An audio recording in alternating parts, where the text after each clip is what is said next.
Good. Okay. I'd like to call this evening's King's Schools Board of Education work session and regular board meeting to order. Mr. Morrow, could you please call the roll? Ms. Groff. Here. Ms. Phillips. Here. Mr. Skirl. Here. Ms. Cowan. Here. Mr. Belfont. Here.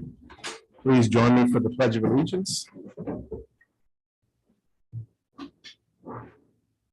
I pledge allegiance to the flag of the United States of America and to the republic for which it stands, one nation, under God, indivisible, with liberty and justice for all.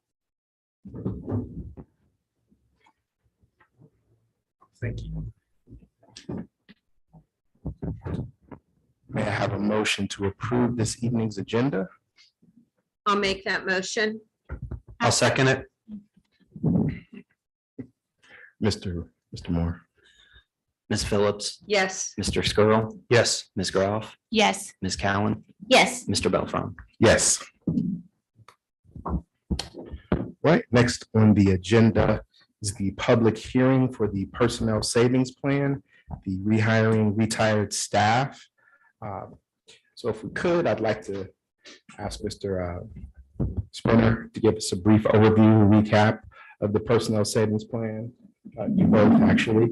And then after that, we'll have the public hearing portion. What we'd like to do is conduct the public hearing portion as we would public participation. So if you have a question or something you'd like to discuss, we'd ask that you come to the podium to speak so we can capture you on the recording, and then you'll be given 3 minutes. So with that, I'll turn it over to you, Mr. Spinner. Thank you, President Belfram. Our personnel savings plan has to do with identifying 7 staff members who are currently eligible for retirement. And in order to be eligible for retirement, you can be any age and have 34 years of eligible service, or be age 65 and have 5 years of service.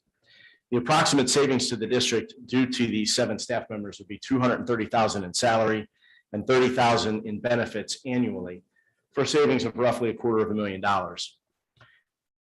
We will provide these 7 teachers for taking the personnel savings plan a 5-year contract with the district.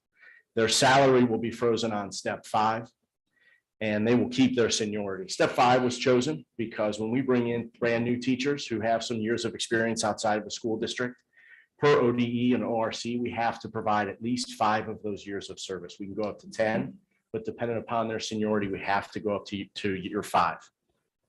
Benefits to the district: we maintain our staff members who have expertise and save approximately $250,000 or $260,000 annually. Benefits to the employee: they begin collecting their unreduced STRS retirement investment. This is money they've invested over the course of their career, and it is paid by STRS or the state teachers retirement system. And they get to continue teaching with the district, which a lot of them very much wanted to do. They love Kings and they wanted to stay here for a little while longer, but understood the benefits of this particular personnel savings plan.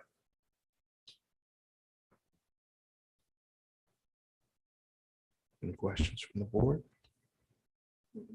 Do we have any questions from the public?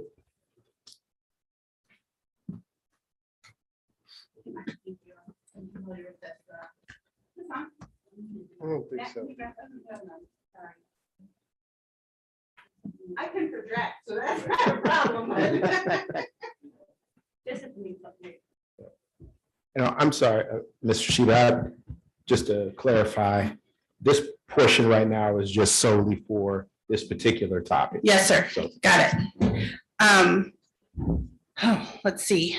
So I can recognize some of the benefits of this program, particularly for the employee. I really commend any employee who's managed their career so well to be able to do that. And I think it's pretty awesome, but I do have some concerns. I'm not sure that this is the most fiscally responsible approach. If I understand this, typically districts offer teachers buyouts if they're eligible for regular retirement. The incentive for higher paid teachers to retire cuts costs by allowing the district to hire teachers at a 0 level of pay scale. When the average family costs have increased to $460 per month with inflation and a recession is looming, I really think all efforts of the board should be on extending the 2016 levy, and I'm not sure that this is the best way to do that, although I do see some benefits. I think I'm just going to leave it there. Thank you. Oh, and I am a little confused. The specifics about the people entering into this program were on the website earlier and not now. So I'm just so confused as to. Yeah, if the board would let me, I can speak to that. So there are timelines that we have to follow. And originally, there were those 7 names on the agenda, but we cannot put them up for a vote until between 15 and 30 days after the public hearing that we're having tonight. So those names will reappear on the July agenda. They were placed there or on there early. Has to be between 15 and 30 days after the public hearing. Our next meeting, July 13th, I believe, is 29 days. So we fit within that window to have it on the July agenda and therefore follow Ohio Revised Code and the Ohio Department of Education's rules with regards to retirement. Can I ask one follow-up on that? Sure. So when we're looking at the teachers, and we mentioned in the beginning here that one of the benefits is we keep experienced teachers, and there's some places that I would argue that that's really important, and other places where that might not be as important. And looking at the teachers that are retiring might be important in that public discourse. Is there something with the Ohio Revised Code where we're not actually supposed to see who the teachers are and where they were teaching? Like, is that not an important part of this conversation? The staff members were posted in the paper and also available on the May 17th meeting. Okay, Those resolutions, including all the names, were on there. thank you. We have any other public comments? I guess my first question is, why are we offering a 5-year contract to these teachers? Are we gonna, and should I expect to get an answer, or should I just keep asking all my questions? Oh, no, Yeah, it's beneficial to them. A lot of those teachers would like to stay for at least 5 years. That's an up to 5 years. So it's on them as to whether or not they'd like to stay 1, 2, 3, 4, or 5 more years. But it wouldn't be as beneficial to them if it were just a 1-year contract, when a lot of them would be expecting to teach much longer than that at a higher salary. And that's where the benefit comes into the district, is that we're able to offer a lower salary and thus save some money. Yeah, but now potentially some of these teachers would have retired within that 5-year period anyway, and then you could have hired a much lower costing teacher, correct? Right, so it's an up to 5-year offer. So if they're planning on retiring inside of that 5 years, they still have that option to do so. Now, it's also my understanding from what I read is that they still get their annual raises. They just don't get the step increase. Is that correct? So they will stay frozen on step 5. If the salary schedule changes, then they would change with the salary schedule, but they would still stay frozen on that step 5. Right, and they still earn the same paid time off, sick days as what they would normally, and their seniority continues, correct? Their seniority continues. Their sick leave is deferred, so that's another savings because we could have paid that out, but that's a benefit to the district and the employee in the event of a catastrophic event for those particular employees. They still receive their personal days. You're correct. But they're going to earn, they're still going to earn personal days, correct? During that 5-year period, as if they were a regular employee, right? Each teacher receives 3 personal days Okay. a year, and those are capped. And they can roll over into sick leave or additional personal days up to 4 days. And sick days, sick days are capped at 300. All right. And many of these staff members, having had the years of service that they have, are capped at that 300 level. All right, and then my last question, do we know if any other school districts are doing this, just out of curiosity? There are a number of school districts that do plans similar or just like this one in conversations with our attorneys that work through this process with us, yes. All right, thanks.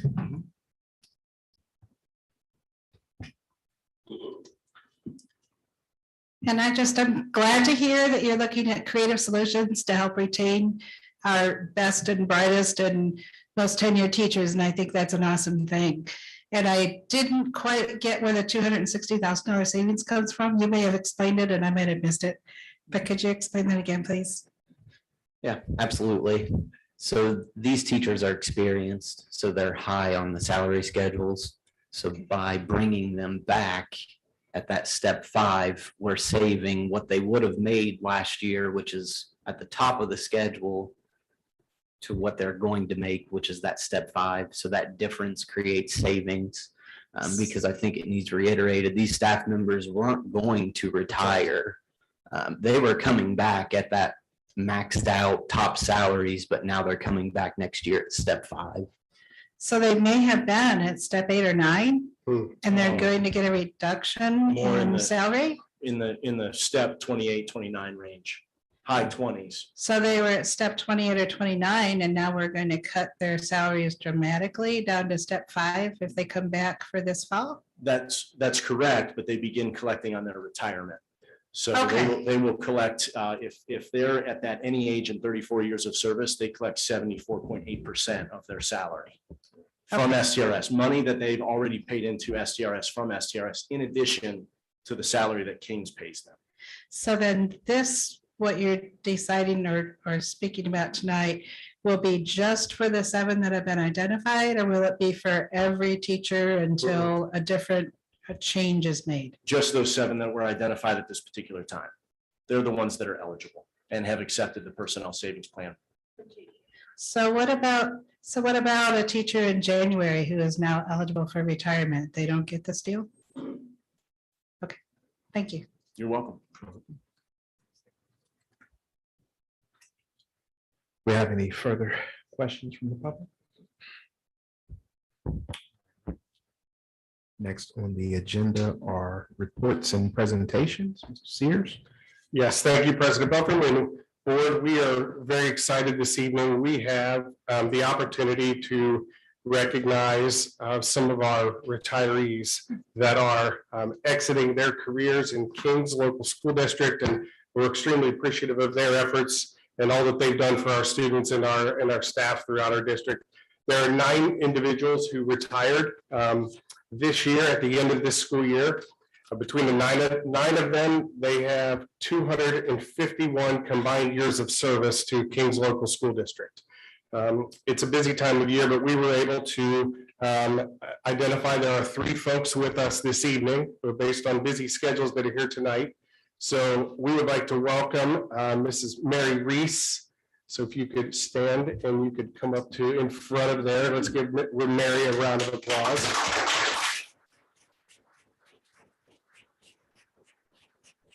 So Mary has been a kindergarten teacher at SLE for 35 years, in kindergarten for all 35 years.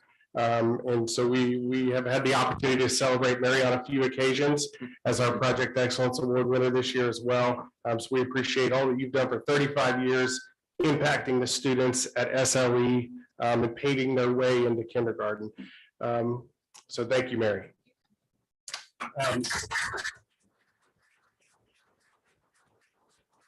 Next, we'd like to welcome Celeste Edscorn.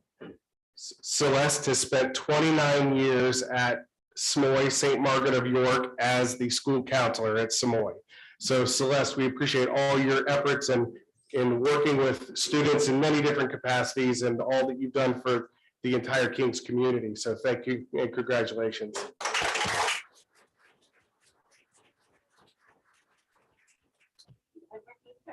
Wonderful principal, and Samoy has been a great, actually I worked at Samoy 2 years prior, so 31 years. 31. Total, and then 40.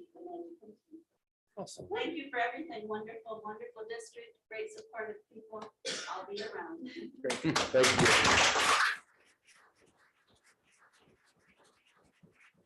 you. And lastly, in attendance tonight is Billy Hauk. So Billy is retiring after 29 years.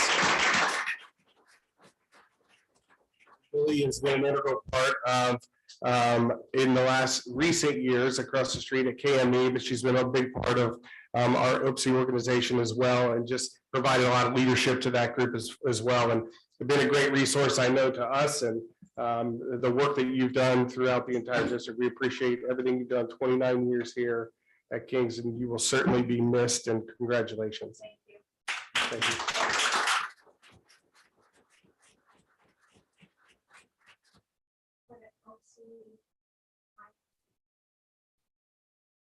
Thank you, Billy.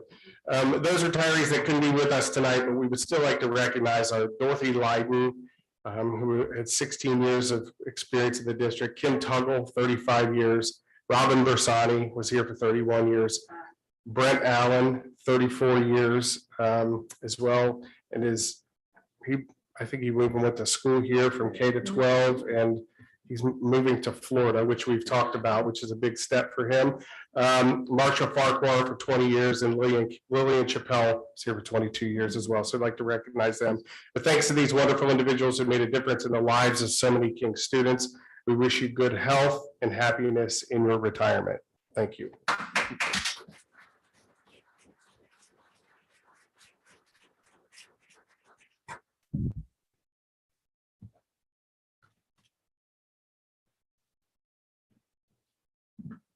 I'd just like to make a comment. I worked with many of those people and as myself, enjoy retirement. You'll wonder how you ever have enough time to do what you will be doing through retirement. And I wish you all happy endeavors in this new chapter of your lives.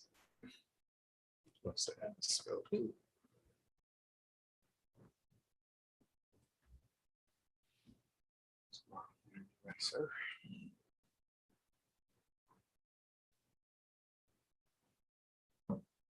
So for the past couple months, we've been talking about district finances, our spending, our revenues, things we've done to save funds, really a whole myriad of district finance.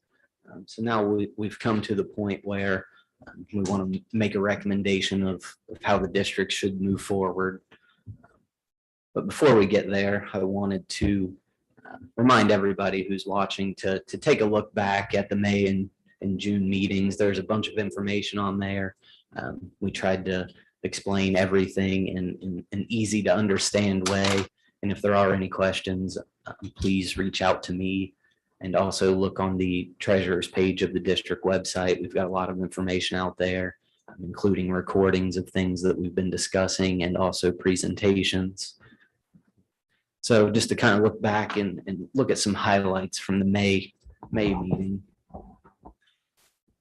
Wanted to reiterate that Kings is and has been a top 50 district in the state of Ohio. There's over 600 districts and we are consistently highly rated. But we have lean operations when we look at our results compared to what we spend. In 2021, we were the 352nd out of 607 schools in spending per student in the state of Ohio. And this comes directly from the Department of Education. And a high portion of what we do spend, we spend that on instruction and student services. If you look back to when we dug into this a little bit more, you could see that we spend a lot less than the highest ranked schools, but in the amount or proportion that we spend, we're very similar in that we spend most on instruction and student services. Kings has low state revenue per student. We're consistently ranked in the 500s out of the 607 schools in Ohio. There's a formula the state has to calculate how much they're going to contribute to each student in every district in Ohio. And the formula consistently says that the state doesn't contribute that much and the local taxpayers have to fill in that gap. We also talked about things the district has done in the past couple of years that adds up to a $1.6 million annual savings. It's cost reductions. And these are things we've done without reducing the services to students. So we're constantly looking on ways to trim around the edges or get creative to save money, to be able to spend that money on instruction while also being fiscally conservative and remaining in the lower half of per pupil spending in the state. So from the June 6th meeting, we started to to lay out a little bit about a levy and gave a little history and some scenarios of what a levy could look like. The 2016 operating levy, it's lasted 6 years. All literature at the time said it should last 3. So we've effectively doubled the life of that levy from 2016.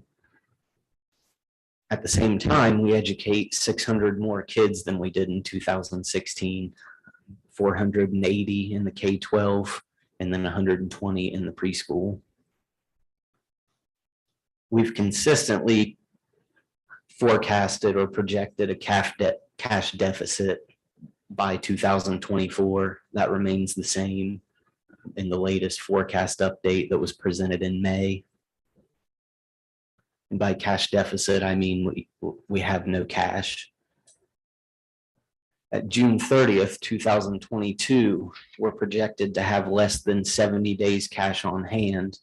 And that's an important metric because the governmental finance organization, their baseline is a government entity, a school district needs 60 days cash. So we're quickly approaching that level. We also looked at some different scenarios for a levy and looked at basically that the higher the levy is, the longer we project it'll last because the more money that it brings in. So we looked at some timelines from 3 to 5 years based on conservative projections of how long those levies would last. And just to touch on how those scenarios and how those recommendations are created, I create, along with the administrative team and outside organizations, a 5-year forecast based on the best knowledge that I have at that time. And the latest update was May. And then I use software that's put out by one of the leaders in education software in the state, Frontline, to work on those numbers, to build the forecast and then build full levy scenarios based on what that forecast is and the valuations in our district.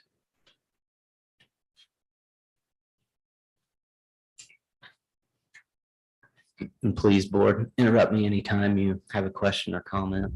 I was just going to say, Mr. Morrow just mentioned that was it last week, as recently as last week, ODE reached out about our forecast and the deficit, potential deficit. So it's something that Mr. Morrow has been working on and has been working with the Ohio Department of Education, I think since you started.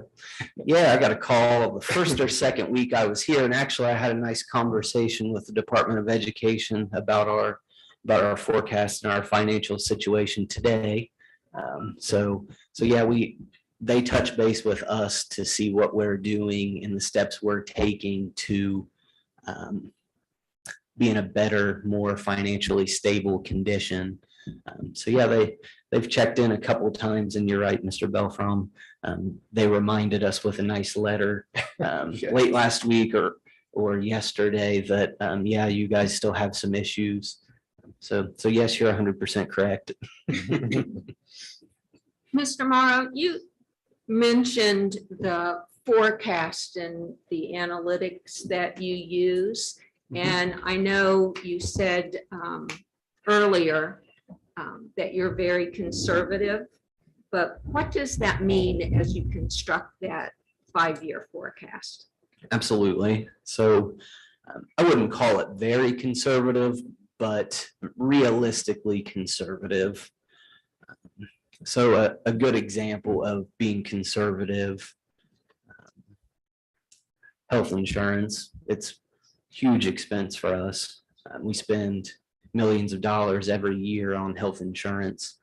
We're making every effort to keep those renewals as low as possible, but I still use the market rate for those renewals because it's the market rate for a reason, and we could make every effort and fail potentially. So historically, we've been closer to the market rate on average. So I continue to use that even with changes being made.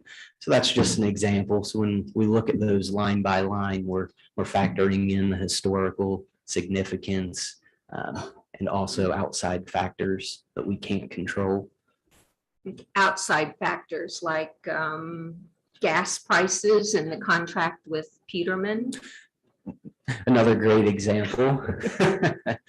Oh, and this is honestly a good example of where I try to be realistically conservative. The easy button for fuel prices, for example, would be to say they continue to climb. I'm just going to double it. Let's hope we don't get there. But realistically conservative, build in closer to a 10% increase in our fuel cost, which that may not be conservative enough based on everything that's happened since I put out that forecast a month ago and everything I'm hearing now. But yes, and then Peterman, another good example, our transportation contract is also in the millions of dollars every year. And as inflation roars, we expect that those drivers are going to continue to get pay raises and benefit increases. That's going to drive our cost up. So yeah, I'm fairly conservative when I project those cost increases, especially in these inflationary times. Okay, thank you. Absolutely.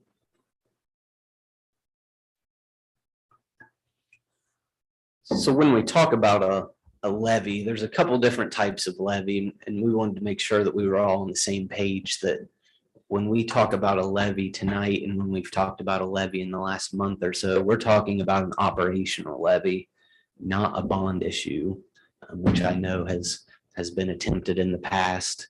So an operating levy funds day-to-day operations of our school district, whereas a bond issue looks at funding. One of the big reasons that you would issue a bond is to build a new building. An operating levy, we use it for salaries and benefits of our employees. I like to say that we're in a service industry to our students. So the vast majority of our expenses are to salaries and benefits. Last year, that was at 75%, plus all the contracted service, such as the Peterman contract for transportation. So we're service industry, we pay a lot of salaries and benefits. Whereas a bond issue would be used for facility improvement, upkeep of facilities, those type of things.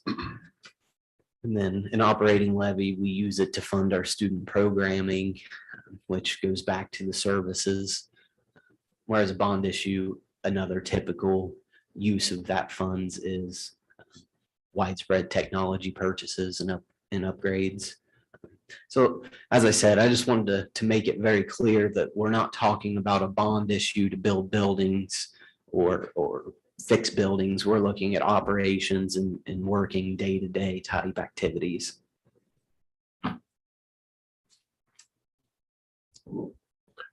So the question is, it gets into, what do we need the operating levy for? And what does that look like? I think the simplest way we can say is to maintain King's quality.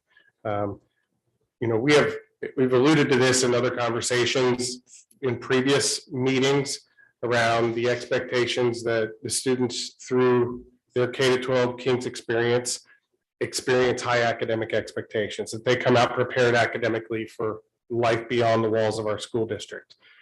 We produce a good academic product, and we're continuing to grow that and build that and work through that. And so part of it is to maintain that quality academic experience that our kids get on a daily basis. It also looks at, innovative programs and opportunities for our students. We've had discussions around our future skills and our critical skills, and we'll have some outcomes for that here this summer, and some next steps and where we're going with that work. But the reality is we're interested in providing our students experiential learning opportunities that enable them to experience learning in new ways, that enable them to be successful in competitive in whatever they choose and whatever pathway they go to. But the innovation and the programs that we offer here, it really is exceptional, and it gives our kids great experiences that they can, gain some exposure or some skills that enable them to take advantage of in the future.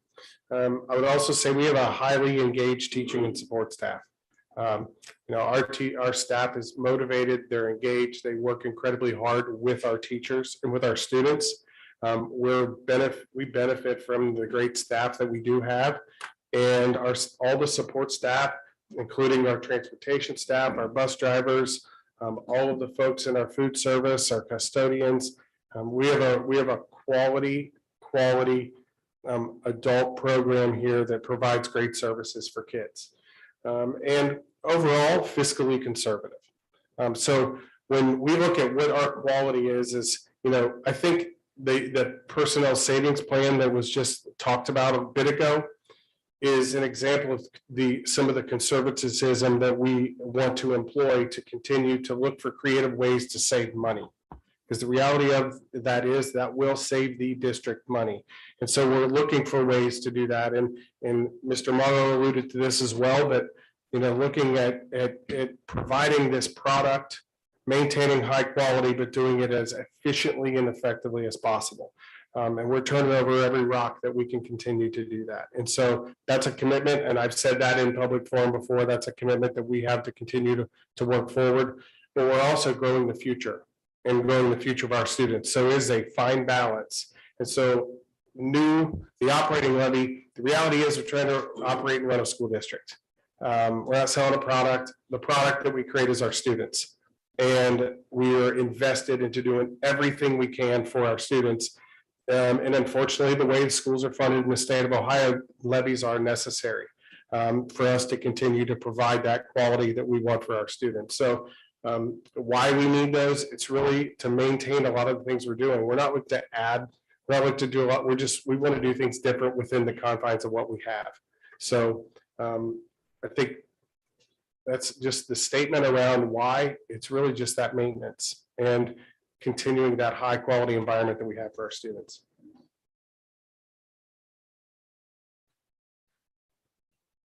So if we take a step back and look at the past 30 years, you can see that Kings has consistently attempted and passed levies. Looking back at the recent future or recent past, back to 2010, 6.9, 2016, 6.2.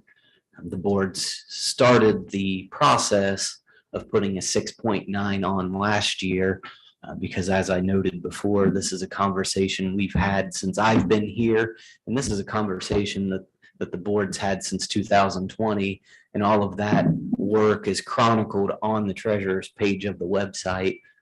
So it's not surprising that we would be looking down this route. So I wanted to give a little context of where we're at right now. So the recommendation, based on the current 5-year forecast and the current cash balance, it is recommended the Board of Education take action to place a 6.4 mil operating levy on the ballot for November of 2022. We looked at scenarios at the last meeting. We looked at it in a time frame of how long conservatively would that levy last. Conservatively, 6.4 mils gets us to another 3 years. And you can see from the last slide, that's pretty consistent with what was done 6 years ago as far as the millage rate and the estimated timeline of that levy.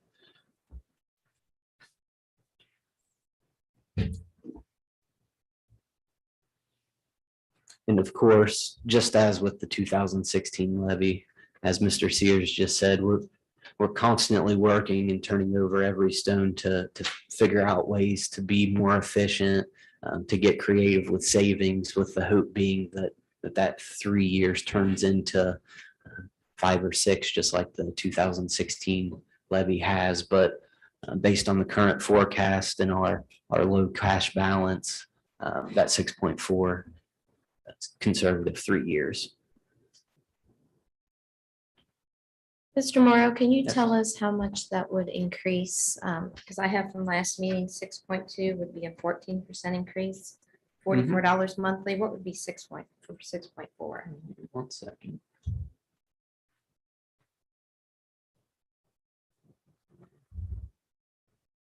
we're right in that same range. All of the options that we looked at last meeting were right in that 14 to 18%. So I can pull that up.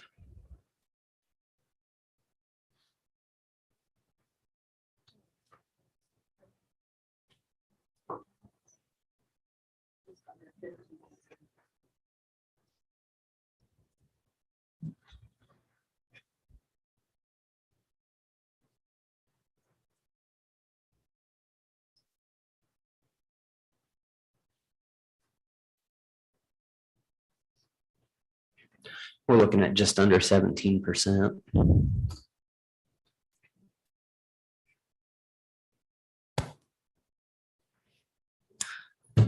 So I did get a question around that percent.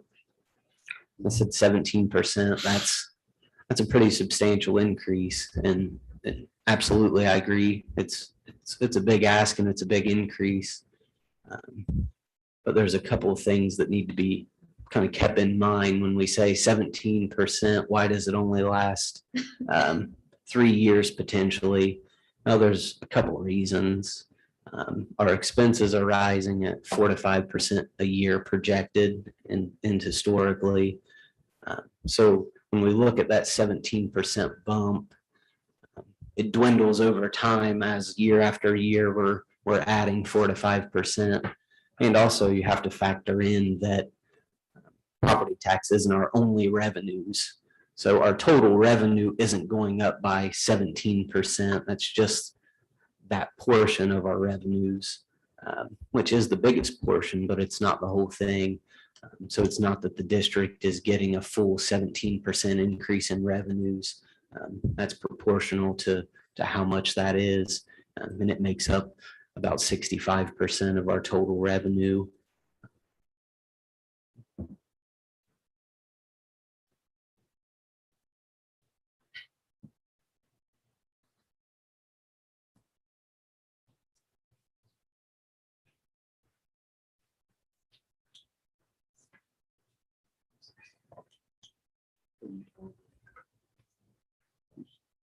There's no other questions. I'll keep moving. So as you just alluded to, we realize that it's a big ask and a large impact on taxpayers. Based on data that I pulled from the county auditor's website, there's nearly 9,000 single family residences in Kings.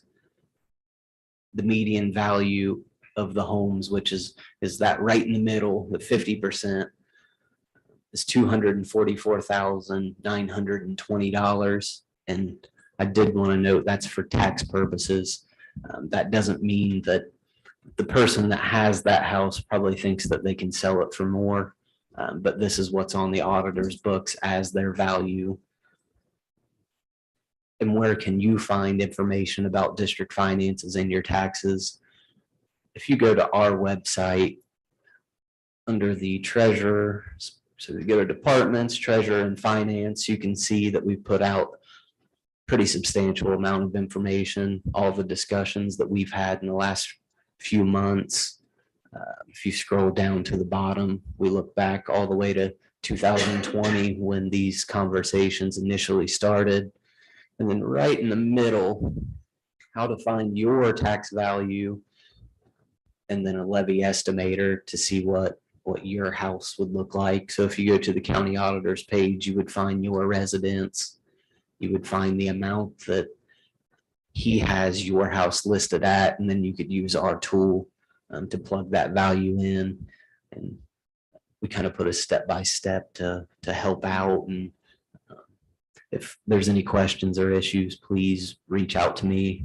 Always have an open door. More than happy to talk about any of this in whatever level of detail you would want. And of course, give kind of the step-by-step of how you can estimate this yourself.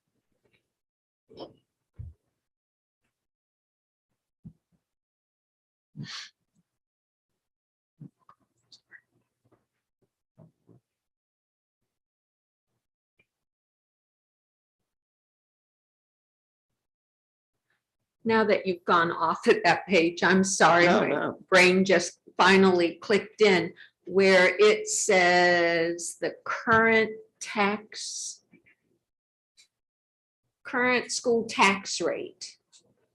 Yes, I thought I saw someplace or someone said, well, isn't it 56 or 58? So how is that different? yeah. So levies are passed at one rate at the time that they're passed, but as valuations increase, those levies collect at a lower rate. It's called a reduction factor. So that 56 may be the correct rate of all the levies that were passed at the time that they were passed, but over time, those levies collect at a lower rate as the property value of the district rises. And this levy would be no different.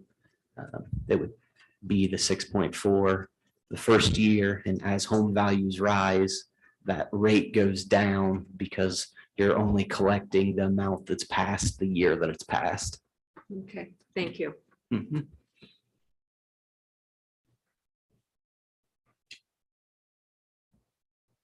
So we discussed this, a little bit of the slide that I discussed earlier. If the levy passes, a lot of maintenance, normal day-to-day operational factors, class size, continued emphasis on academic options, increasing safety and wellness personnel and program investments, keeping momentum around personalizing the education experience and growing our experiential learning opportunities for students. So some maintenance and some future opportunities, which we've outlined. And then we've also shared with, if the levy does not pass, then we will be looking at reductions. We've generally listed things that would go into that formula. In looking at certainly some, Mr. Mark, if you go to the next one, please. Thank you. We would be looking at, levels of, again, it's proportional to the, a lot of our budget is tied around salaries and benefits. So if we're going to make an impact on any reduction, it's going to mainly impact personnel. And so we had examples of what that could potentially look like, looking at student programming, offerings, wellness support, extracurriculars and transportation. I know the board had a number of questions last week around those pieces. But generally, those are things that we would look at. Over time, we would get a little bit more specific on what that would look like, just so the community is aware. But these are fairly standard things that we look at. And any time that if a levy doesn't pass, these are offerings that, and options that we would have to look at in order to meet the bottom line of the budget.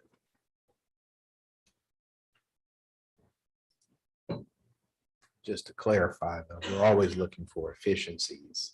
But in this specific situation, if a levy were to be put on and fail, then we would, as I said before, these aren't scare tactics. There's things that we'll have to do to account for that deficit. Yeah, I think that's a great clarification. We're always looking for efficiencies that don't impact student offerings and programmings and student experience. And so the students are at the center of every decision that we make. And we look for efficiencies that maybe don't impact that as much. And we're constantly doing that. When we're into these types of situation, if a levy would fail, then we would be, I would say everything's on the table at that point in time to, that may or may not impact student experiences. And so it's just, it's the decisions you have to make in order to meet that, whatever that reduction factor is. And to kind of build on your question from earlier about the Ohio Department of Education, they would mandate us to make those changes. We would have to do it just to be able to operate and have the cash to do it. But if we didn't do it, then they would come in and do it for us. So at some point, when you hit a certain fund balance and you hit a certain spending over revenues, they come in and they make the decision for you, and local control can be taken away. They actually called it Plan A and a Plan B. And so we had to create and craft a Plan A and Plan B that was filed with the Department of Education. That was filed prior to me being here, but those are the conversations that I'm having with the Department of Education when they call me okay, so this is your plan A, but what are you gonna do if plan A doesn't pass? So as you alluded to, and we kind of talked about, they are watching what we're doing, and they wanna make sure that we're following the necessary steps to remain solvent. And the levy is the best path forward right now to be able to maintain the King's quality. Would you say this levy is Plan A then? Levy is plan A, correct? Okay. That is correct. And then plan B, the same as Mr. Sears said, it's a lot of these things without being spelled out in great detail, but it all comes back to staffing. As I said, 75% of our expenses are for salaries and benefits. So when you're looking to make big changes, that's where you have to go, especially if you're constantly looking around the fringes to save money here and there, whether that's $40,000 in changing dental or a $260,000 in the personnel savings plan. You do all those things, and at the end of the day, you're still spending more than you're bringing in, and you can't pass the levy or don't pass the levy. Then you have to look at where we spend our money, and it's going to end up directly impacting student services. So can I ask a question? Sure. Without sugarcoating it, like just lay it out there. What does that look like? Let's start at a kindergarten level. Okay. What does a change in class size and a reduction of employees look like at a kindergarten level? Hypothetically. Hypothetically. I mean, I think people want to know what they're looking at. Yeah. To the people more versed in classroom size requirements in the state of Ohio, they do make requirements that classroom sizes can only be so big, but what are we at now compared to what theoretically could be if you met that minimum? Well, I think if whatever our number is now, it would go up in order for us to reduce staff. Right. So you have to reduce staff. If we're going to talk about class size in general. So if we're at a 20 average class size, we would go up to a certain amount that would allow us to reduce staff. I mean, there's not a cost savings to say, let's go from 20 to 22. You won't say, right? So whatever that number is, and I think we have to look at that in every grade level, and what that looks like to say, okay, is that the right place, right? So if we go from, if we have a class size of 20 and it takes us to go to 34 to actually reduce a staff member, that's probably not the right place that we would start to look at class. So it's looked at individually. And so those are decisions that specifically, kindergarten may not be the right spot or this, so that you have to look across the board for that. Okay.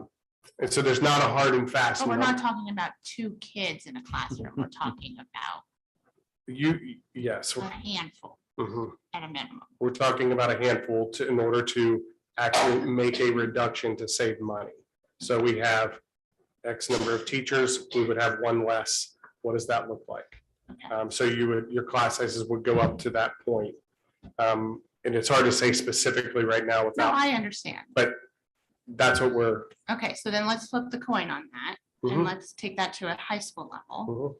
And we're talking last week, we specifically talked about academic options. I'm assuming that's going to affect the high school level when you talk about options, because there's more classes to choose from. So what kind of classes are we potentially losing? Well, there's some classes that are required that students need to meet the graduation requirements for the state. English, math, social studies. Yes, That's correct. So anything that's not a graduation requirement would be looked at. Classes with the enrollment lower to begin with, that we would condense sections or not even offer a certain course. Again, it goes into for a high school schedule, looks a little different in terms of, you could say, well, we're not going to offer that class. That's okay. but does it does it generate a savings? Right? So if there's one section of a course and we don't have that course, we reschedule the kids, the teacher's just not teaching that period, or they have another duty. So that doesn't net a savings for us. So it would have to be a significant, that we're eliminating programs. So a sequence, and not without calling out one specifically, but we would take, okay, we're not offering this sequence of programs that generate, we're not offering this for kids. And then it's going to, there's X number of staff that teach that we wouldn't need at that point. Right. So really what we're doing is we're maximizing our class sizes in course offerings you have to be able to generate staff reductions out of that. So it's really hard to just say from a simplistic formula. So we're going to a minimum state standard. We would be looking at, obviously the graduation requirements are going to take precedent on everything. Sure. But then we would have limited options for kids moving forward because we would not have the personnel to do that. And I just want to clearly understand what we could lose. But there's some programs that we can't cut or reduce class size, maybe because of the services provided, right? And- Yeah. Go ahead, John. I was gonna say, could this potentially impact like College Credit Plus or any AP offerings which would allow students to be getting college credit while they're still in high school? Absolutely. I think elective offerings are going to be they're the first ones that are analyzed. Your core classes we have to have, there's a lot of tested required courses, but your elective offerings are the ones that are going to be targeted for that. Just depends on, again, it's what our number is for the total number of reduction, whatever millions of dollars it is, and then how do we accomplish that? So I would say it wouldn't be targeted just we use two examples here, the high school and kindergarten. This is a comprehensive look. Oh, sure. I was just trying to get a range. Yeah. It's, the other thing I would say with kindergarten is, we have full day kindergarten, right? And so that's always an option of not offering full day kindergarten, right? So that's Right. as specific as I think we could make that conversation. But I think those are all options. I think those are a lot of the things, I'll say that a lot of the things that we're discussing here are the things that make Kings great.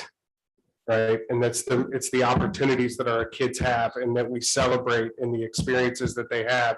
And that frankly, a lot of our parents really value and valuing the fact that we have all day kindergarten, right? That's a great offering for our kids and a good experience. And the things that make us what we are the things you are going to be targeted. So. And that's just academic. I mean, you have extracurriculars up there as well. So, I mean, let's go back to, what was it, 10 years at our friends at Little Miami? What exactly did they lose when their levy did not pass for extracurriculars? Does anybody know that specifically? Because that was before I lived here. They lost counseling services, except for those areas secondary where it was required, but that was reduced. Some of the specials and some of the sports teams at lower levels, not as many teams, they condensed. And increased class sizes.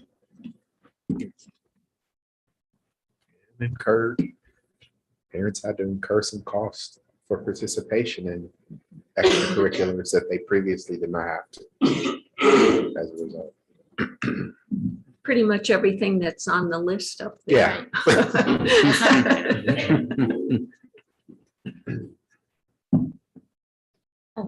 Just for understanding on what you're talking about as far as like if you removed a program from the high school or if we moved a class at the elementary school level, because of contractual issues, seniority would apply. So let's say you eliminated a section of a certain program, but you had teachers with seniority, you would have to reshuffle. Is that right? Yes, Okay. yes. I just wanted, that's what I thought. So Mhm. thank you. Yeah, so we may not impact that specific teacher, Right. but it impacts what they teach, and then it would impact, based on our contract, we have language around reduction in force. Right. So that would be, and it's usually, I'm going to detail, but it's usually around seniority, certification and seniority.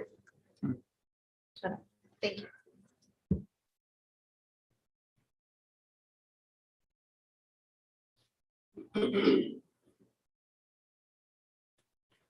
So the last slide I have, and of course, any other questions or conversation. This is the next step in the outline of deadlines and goals that we need to meet. So tonight, the Board of Education would need to vote on a millage range and to continue. And at that point, I would have board authorization to move forward to getting certification from the county auditor. At that point, we would pass a resolution and the board would be formally requesting me to work with the Board of Elections to put this on the ballot for a November 8th election date. So it's kind of a tight timeline to make sure we get everything done and all of our I's are dotted and T's are crossed.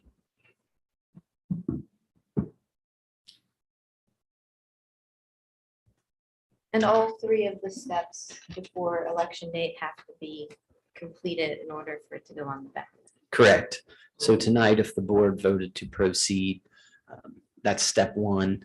That gives me the authority to work with the county auditor. And honestly, he does the work as far as getting our valuation certified to the board and also an estimate of what the levy would actually bring in. So at this point, we've used our modeling based on the values that he has given me, but he has to formally certify.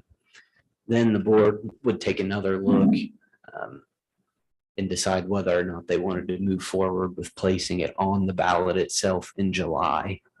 So within the next month.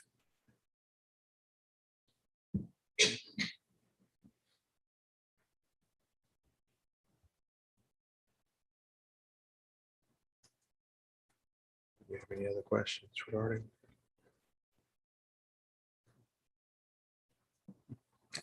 Thank you.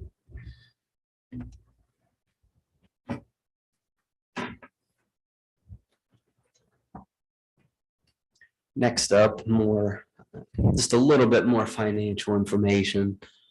So federal COVID funds, as part of receiving and accepting those funds, we're required to report out to the Board of Education and Community what we're using those funds on and what we have used them on. So I put a spreadsheet out online that outlines all the different funding that the district has received with amounts and what it's been used for. Tried to make it as easy as possible and highlight in yellow all the amounts that we've spent. The other ones have funds remaining, and I've put just some notes out to the side that's easy for anybody to see. I ask that the board and community take a look at these activities and come back to me with any questions, comments, concerns. It doesn't need to be right now, but please spend some time, take a look at it. I will commend my predecessors in what we've done so far to not introduce things that have to be continued in targeting the funds towards the restricted uses that the funds have, because we didn't get this money like an operating levy where we can do anything we want with it. It's specialized directed uses that we have to be able to tie back to the pandemic. So I did want to point that out. So if you see MTSS or a learning recovery, that's things that we've done to try to catch kids back up. Contact tracing. You guys all remember when we were chasing kids around and trying to figure out who that they were in contact with. Those are allowable uses for things that were outside of normal operations that was a burden to the district. So as you look through the list, you'll see that they were targeted efforts of opportunities that weren't long-term have to have, which is the smart way to do this, because when it's gone, there's no guarantee that it's going to continue.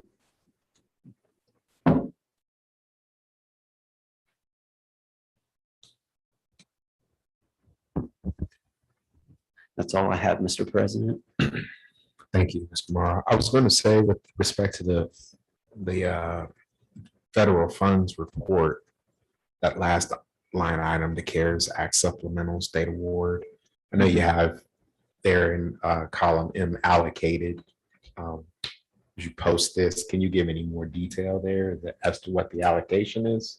Sure, absolutely. So we received this money back in January. It was an effort from districts such as Kings that got very little funding per student compared to other districts across the state. So if you look at this whole list, Kings got a little over $5 million.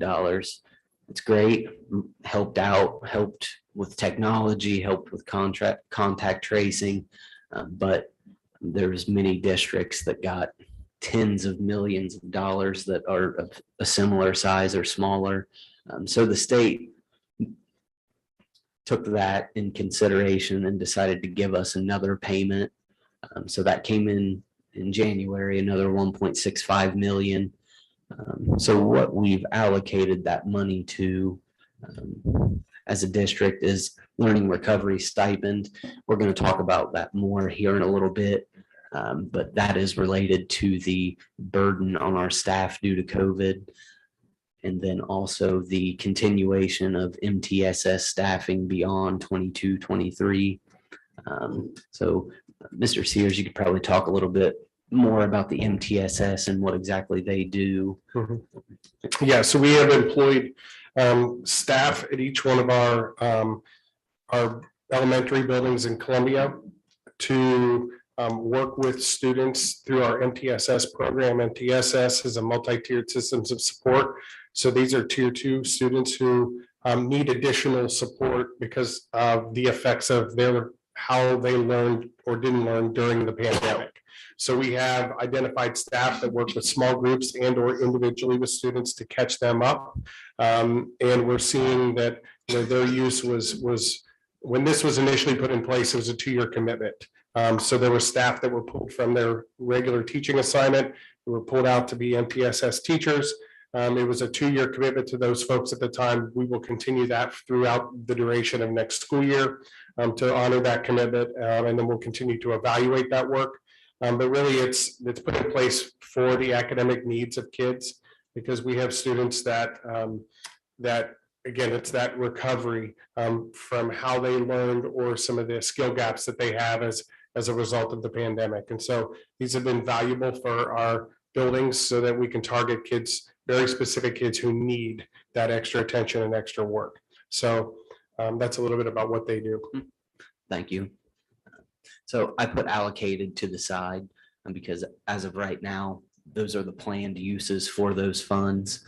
But as we identify needs of kids and we evaluate our operations and take any comments or from the board and community, we can take that all into account and modify uses of that money based on what the current needs are. But as of right now, as Mr. Sears said, there's a 2-year commitment on those positions, but based on the value that they bring, that would be a good use of those funds moving forward past 22-23. Thank you.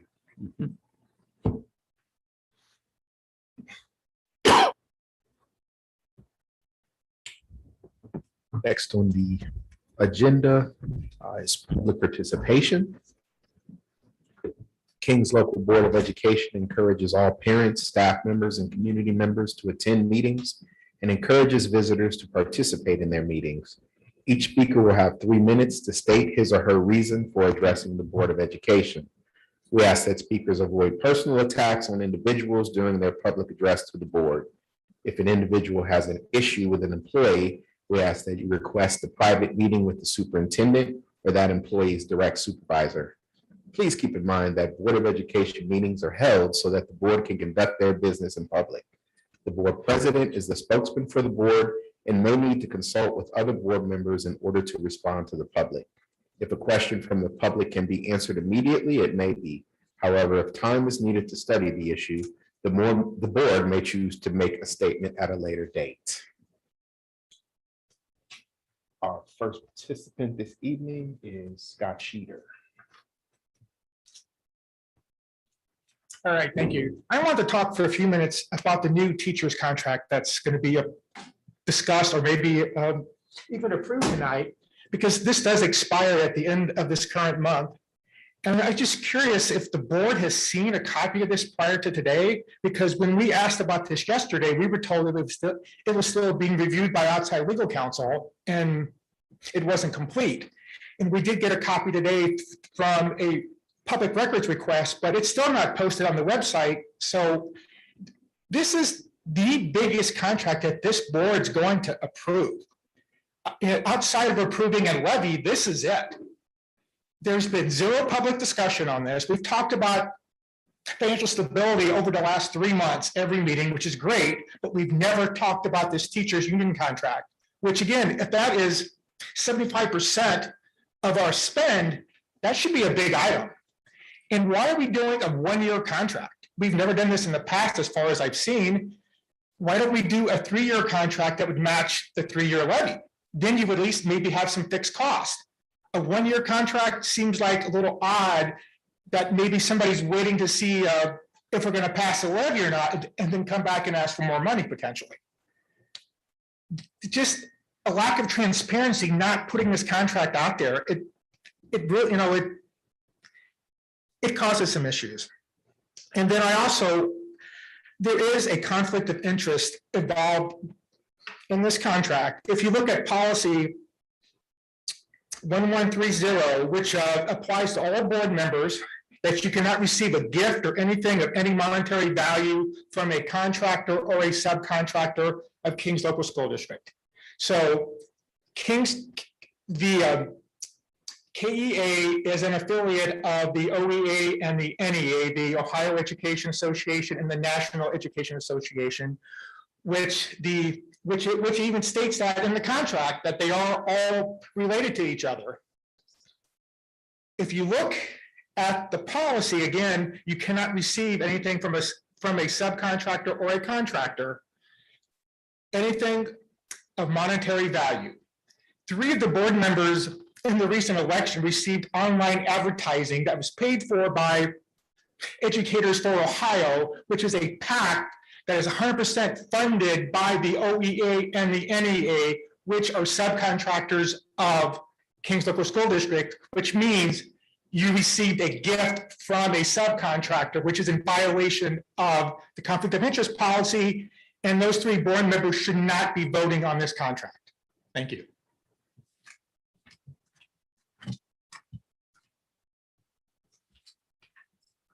Can we-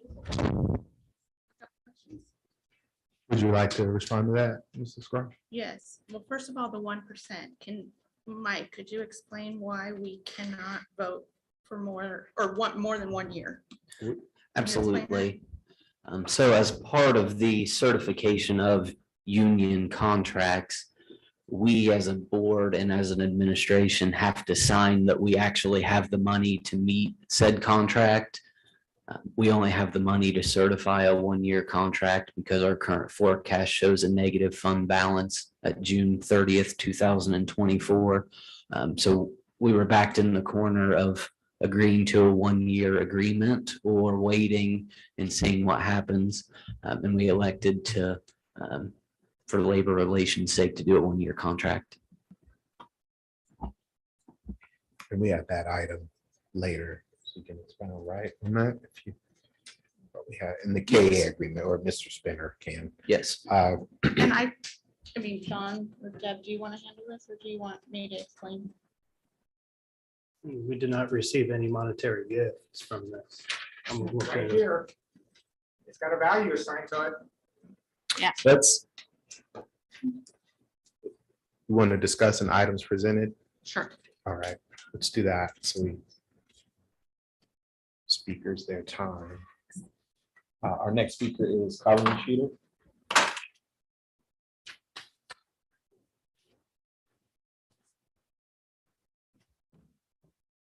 Ever done this with this? Okay. Quick note, our actual student growth is not quite as noted in tonight's presentation. According to our own website, enrollment has grown by 490 students since May 2016. We continue to drop in enrollment, having lost another 30-something students the last month of school. I'm not real sure about the exact number of that. I'm working on memory, but I did look up the overall growth since 2016 tonight. It's also important to note we are hundreds of students below the enrollment projections that were used to justify the last levy the board put on in 2019 and then again in 2020. At the last board meeting, Mrs. Groff said that all the school board candidates from the last November acknowledged a need for the operating levy. What she left out was that 3 truly fiscally conservative candidates vowed to do substantial financial studies like performance audits prior to coming to taxpayers. This board has done none of that for this entire school year. Instead, you're coming to the taxpayers with a 6.5 to 7.5 mil levy, the biggest in the history of Kings, and arguably the worst economic times we've seen in many decades. This is not what fiscal responsibility looks like. There are places to continue to conserve. I've mentioned busing ad nauseum. If you'd have moved to a 2-tier last year and this coming year, the savings would be well over $1 million in 2 short school years, which also has a huge financial impact or beneficial impact on the students and overall the drivers. It's merely one example. There is much work to be done internally before you come to the taxpayers that are already squeezed beyond their means. Every single economist I've heard speak in recent days has said Americans are headed for very, very difficult times. Sacrifices will need to be made in our homes to ride out the storm ahead of us. Schools need to take the same approach. In short, we need to work together to ride out this storm. As far as not receiving a financial contribution, I submitted the proof of this, the receipt from this, to one of our board members during the election. I made sure she acknowledged it, she took it, the proof is right here. I will email this to the board and to the administration tomorrow or this evening. Thank you. Our next speaker is Anita Keynes.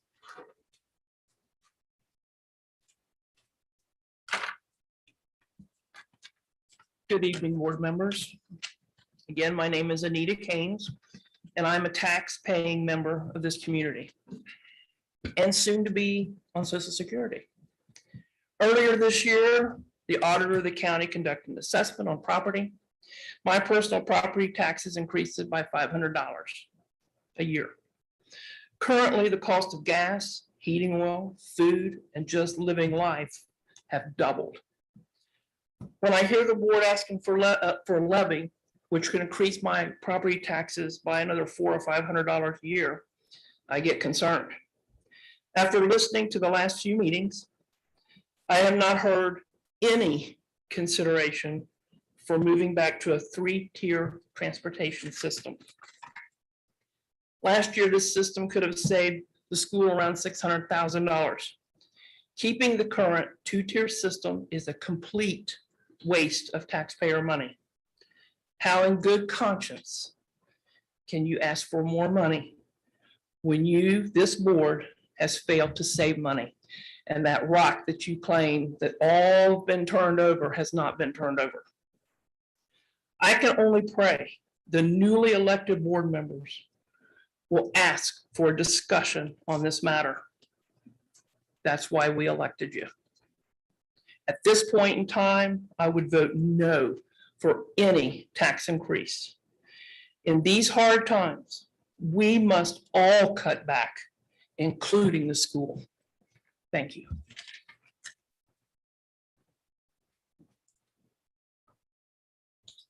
Our next speaker is Sandy Kristoff.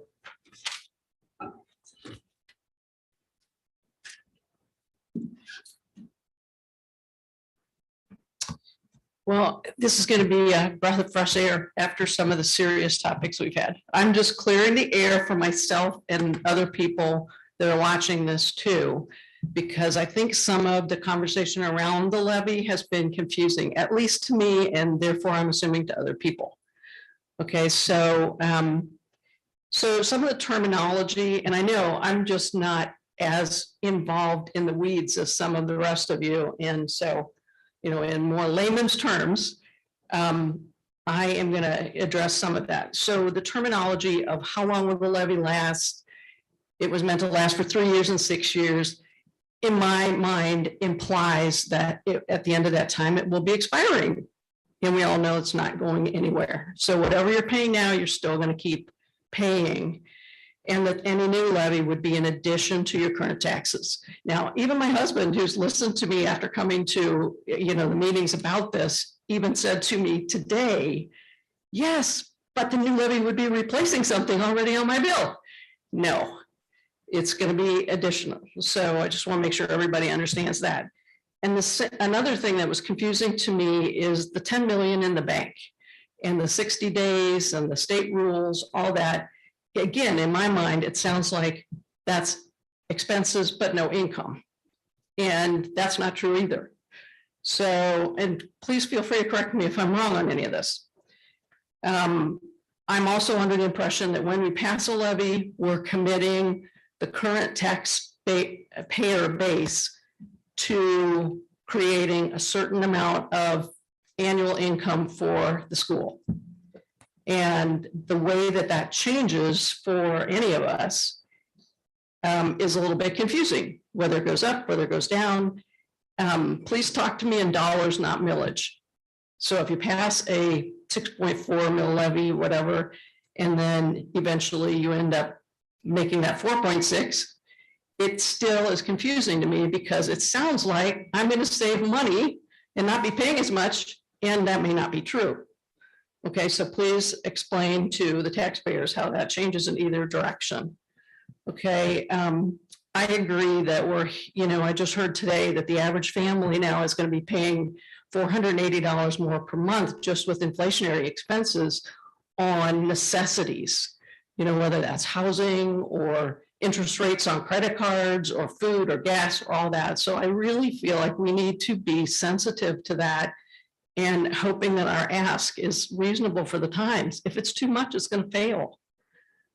And then where are you? And I also, you know, it kind of is like chalk, you know, nails on a chalkboard to hear that our class sizes are going to be at state maximums. It sounds like scare tactics. So I just want to say, try and, you know, be more friendly to the taxpayers because they're going to make the decision. Thank you. Thank you. Our next speaker is Karen Burke.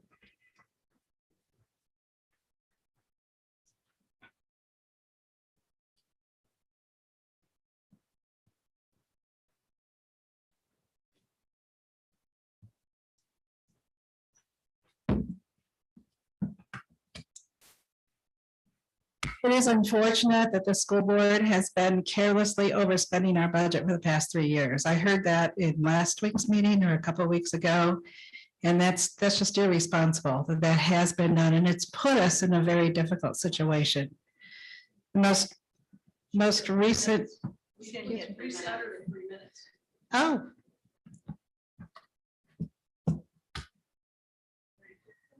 Thank you. The most recent economic data shows we're currently experiencing an inflation rate of greater than 8%. We don't need government data to tell us prices are higher than ever before. We see it every time we go to the gas pump or to the grocery store. It's not a short-term problem. And I don't say that to alarm anybody. I say that because it's true, because we need to respond accordingly to protect our families and our homes and our schools. Jimmy Carter was the president of the United States when I was in high school. We had shortages of paper, sugar, coffee, and gasoline. Inflation was 7%, and it was scary. Graduations, family reunions, vacations, weddings, funerals were all very difficult to attend because of the gas shortage and because family budgets were stressed. Those of us who remember that time in our country's histories are having a very big deja vu moment right now. So people who are over 60 are a little more concerned and maybe a little more aware of what these trends look like because we lived through it. People under 60 you didn't live through it, so you don't know. Those of us who remember that time, we've seen it before. When I graduated high school, the average interest rate to buy a home was 15%. So many of us just assumed we would never be able to afford a home because all we had seen through all of our high school years and a little bit beyond was rising rates. How are we ever going to be able to afford our first home? I purchased my first home 2 years after high school with a very low VA interest rate of 13%. We were thrilled to get that. This is where we are economically right now. The latest inflation rate was over 8%, and it's not expected to come down anytime soon. And that's not just Karen Burton speaking, that's economics. That's, all the big economists are saying that. A lot of people have different ideas about why we're here, but the fact is we're here. And I don't say that to frighten anybody. We will recover. As a high school kid, I didn't know we'd ever recover. We will recover. We have before. We are Americans. We're going to recover from this. But it's not going to be quick. It's going to take a while. And the important thing is that we need to understand that's where we are. Families are making tough decisions right now because they have to put gas in the car for mom and dad to go to work. They have to put food on the table. Those two things have to be done or the children will be hurt. Other things are on the chopping block. The chopping block, going out to dinner, summer camp, all those things are the chopping block. You need to look more closely at administrative expenses that can be cut without hurting children and stop the scare tactics. Children will be hurt, state will take over. You need the data behind those recommendations. You need the data. You can handle the data.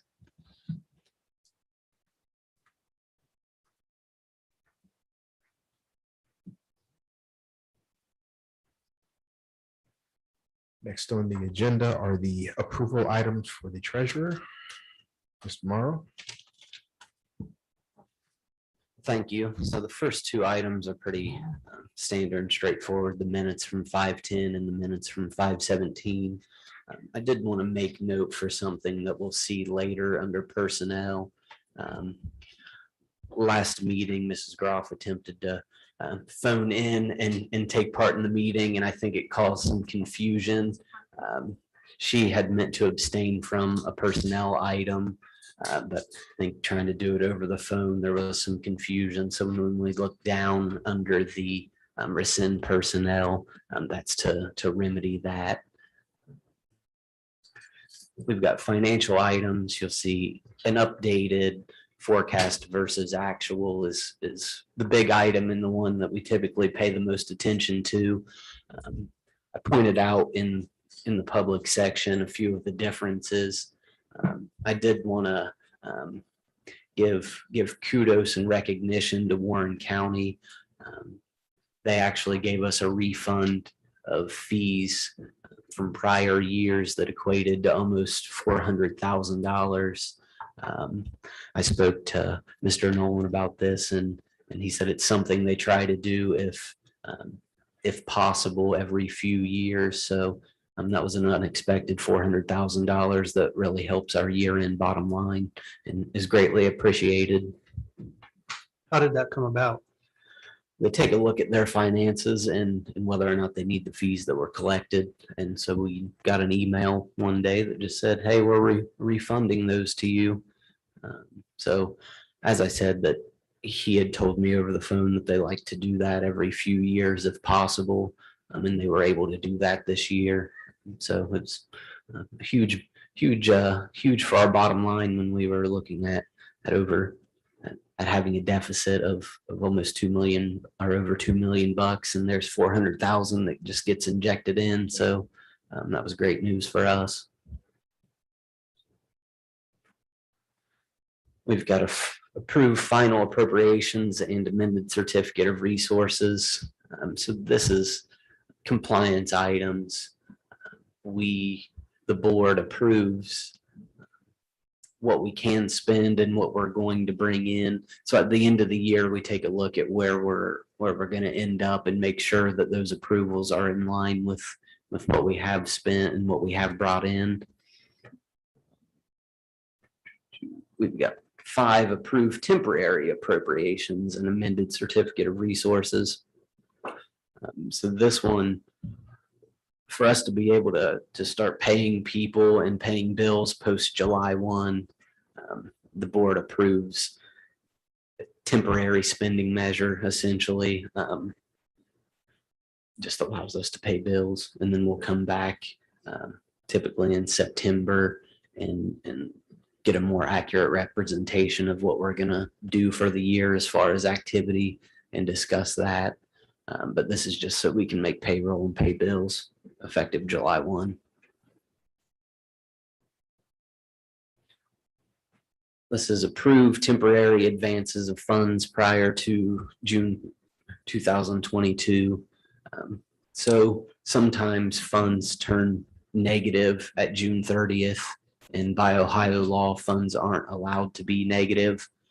So the general fund, our operating fund, can loan those other funds money until they can get back in the black, so to say. So if you look at these, there's only one fund on here that's affected. It's retirement flow through.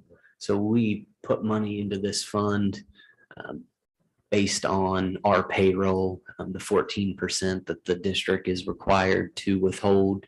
We put the money here, and then the state pulls it out in our monthly payments every month. So sometimes there's some timing differences. So this is to allocate money over to that fund, so it's not negative at year end.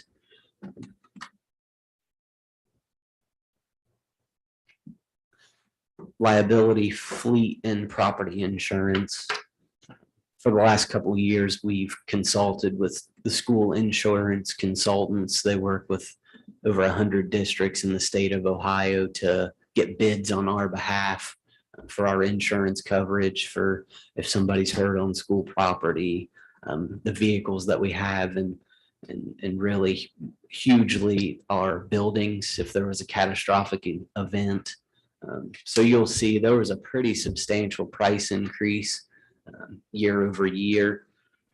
But I did want to point out that due to the current cost of building increasing, we had to substantially increase the valuation we put on our buildings if there was a catastrophic event. So that accounted for almost $6,000 in premium increase. And then the remaining increase was 9.1%. And that's what we've seen the prior few years. Really, that ebbs and flows based on natural disasters.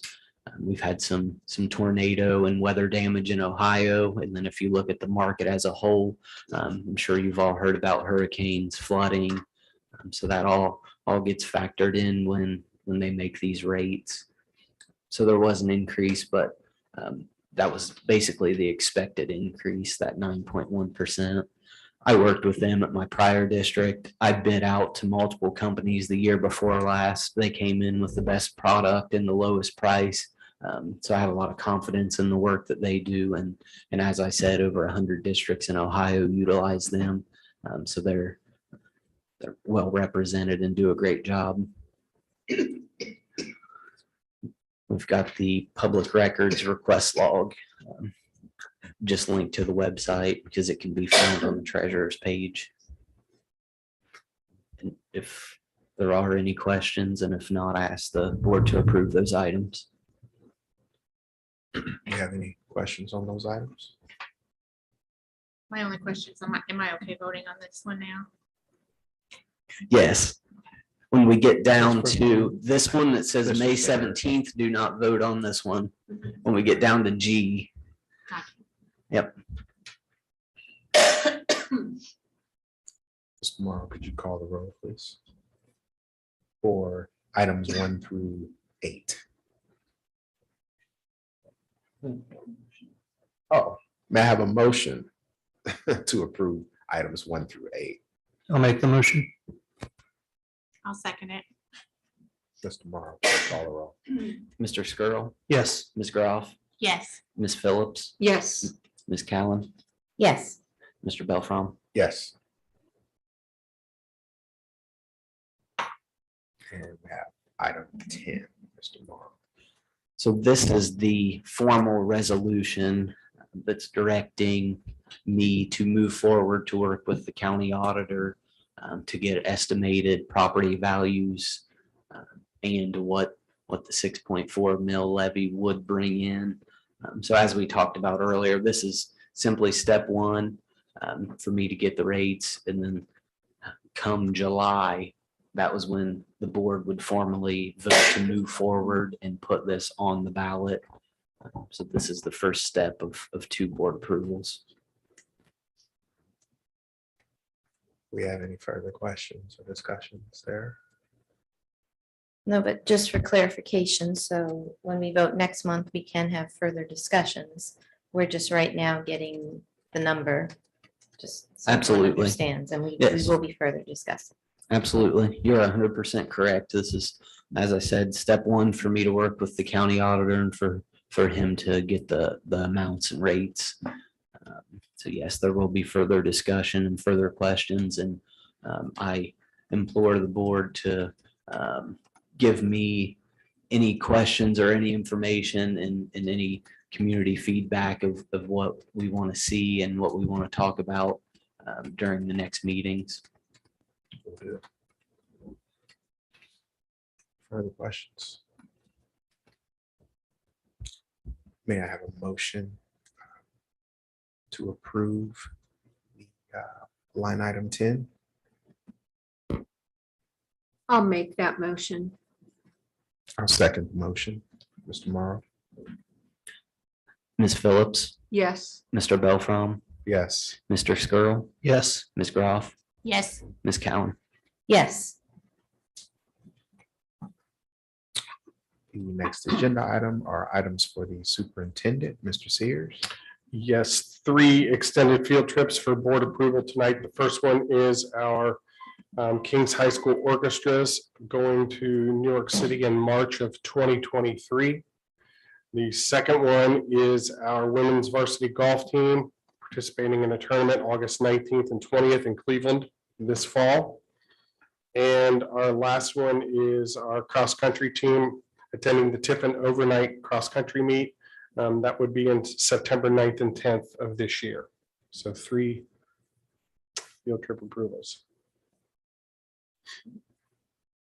Any questions? May I have a motion to approve the consent agenda items from the superintendent? I'll make that motion. I'll Second. second it. I'll fight you for it. Go ahead, it's you, Janelle. I'll second it. Mr. Morrow? Ms. Cowan, Yes.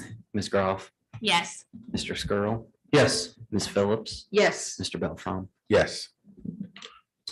Next, we have the agenda items for the assistant superintendent regarding HR and business, Mr. Spinner.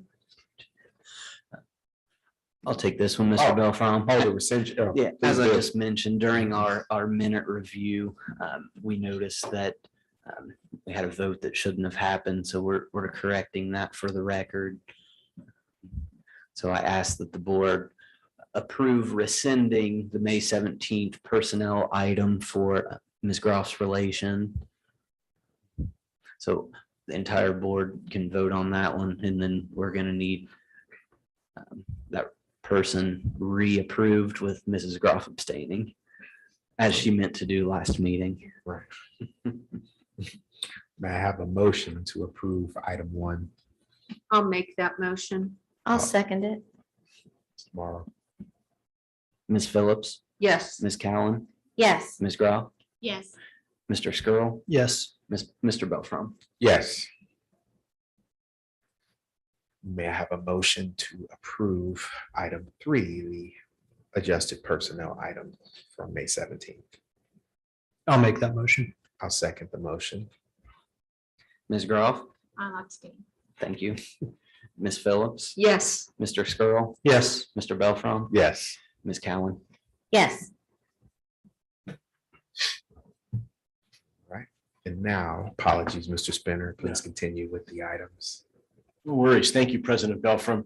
Item number 5 is our personnel items, staff resignations, new staff members. Hiring season is in full swing. We continue to build our 22-23 team.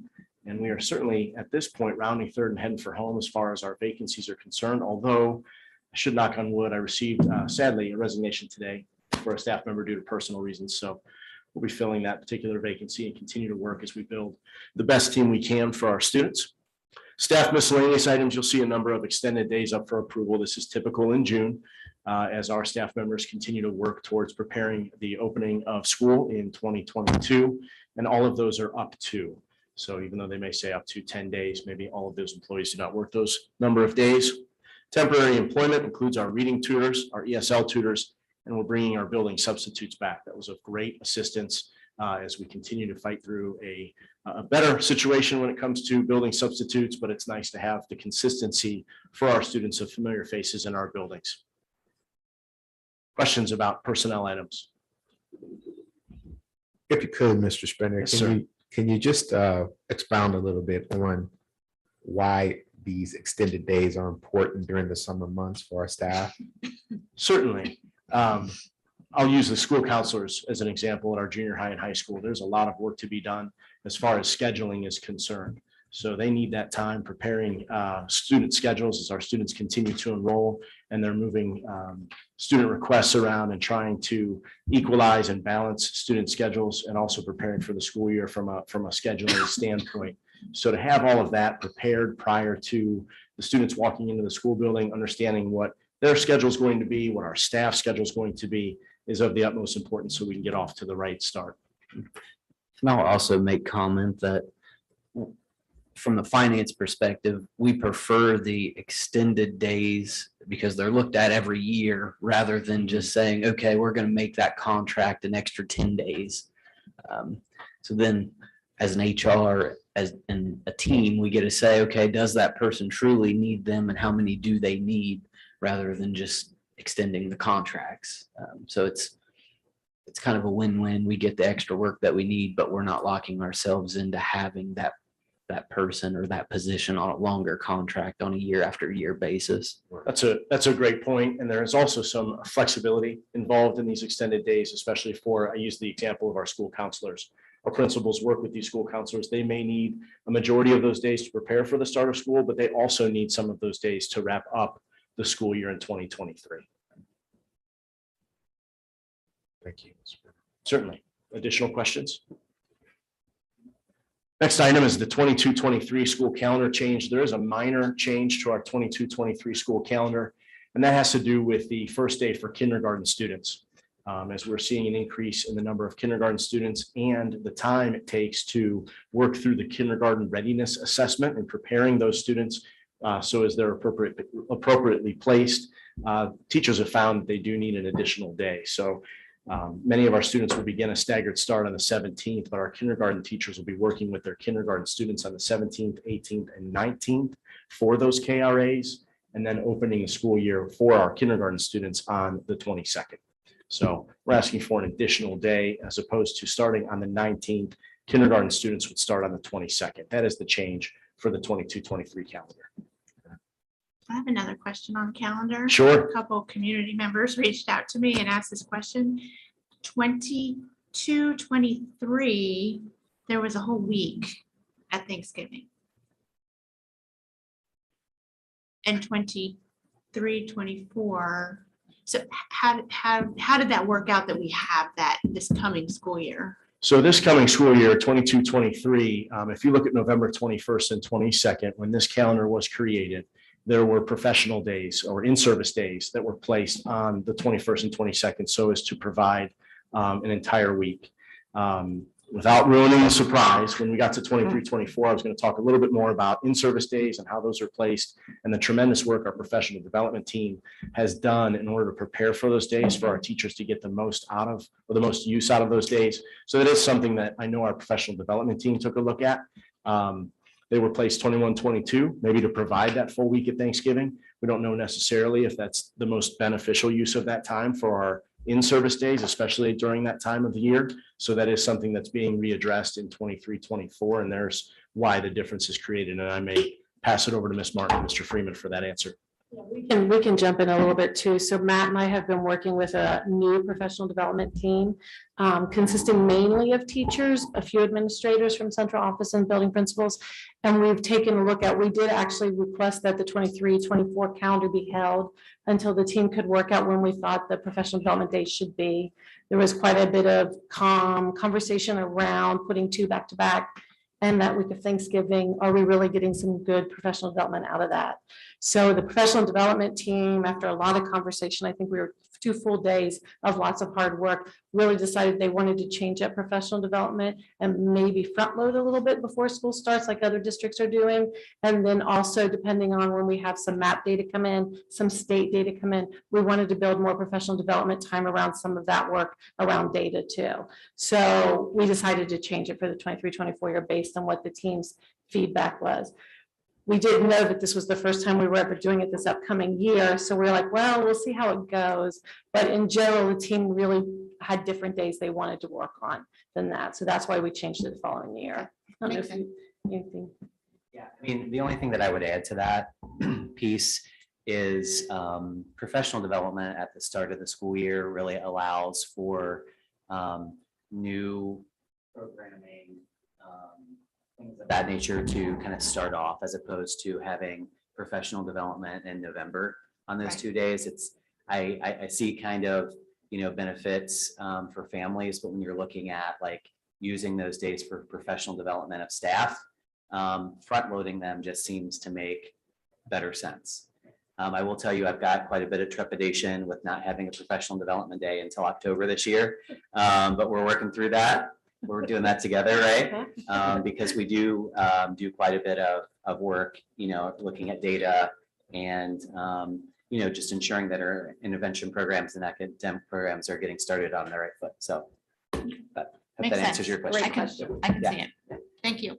Yeah, great question. And typically, these calendars are presented 18 months in advance so that our families and our staff members can prepare their lives ahead of time. I appreciate the work that Mrs. Freeman or Mrs. Martin and Mr. Freeman have done on the calendar. I've been a little bit of a pest to get me the 23-24 calendar because I wanted to get in front of you. We kept holding on. Yeah, but here it is, 23-24 calendar. Looks a little bit different. Mr. Freeman noted that front loading those in-service days at the outset of the school year so as to get to make a real impact for our staff members as they prepare for the school year and working with our students is one change you'll see on the 23-24 calendar. We also have the 3 days for our kindergarten teachers to prepare our students with the KRA or the kindergarten readiness assessment. There are some guardrails that I have to work within when it comes to developing a school calendar per our contract. There has to be 185 teacher work days. That includes our in-service days, our work days, our conference exchange days. One of those work days one of the in-service days has to be at the beginning of the school year before students arrive, and so does one of the work days.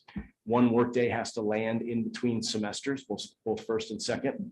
One work day needs to appear at the end of the school year, and then there are four full in-service days in total throughout the school year, and that's the work that the professional development team has done to place those appropriately in order to meet the needs of our teachers. So without further ado, I present the 23-24 calendar. Questions about the calendars before I pass over to Mr. Lucky for school bus grant purchase? Thank you.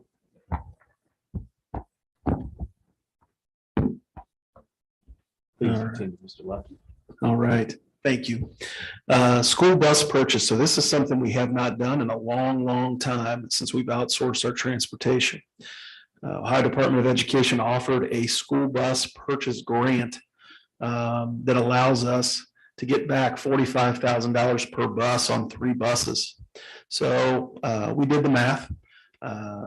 There's an opportunity for some efficiency that we've talked about, and this is may seem small, but over the long haul, I'll explain to you kind of the benefit for us to purchase buses again with this grant opportunity. So we got quotes for buses at $91,450. We're getting back $450,000 per, total of $135,000 in grant funds. The total bus purchase would be $274,350. Our total cost from our permanent improvement fund would be $139,350 investment. With that investment, so the differential for us to own a bus versus Peterman to own a bus is about $10,000 a year per route.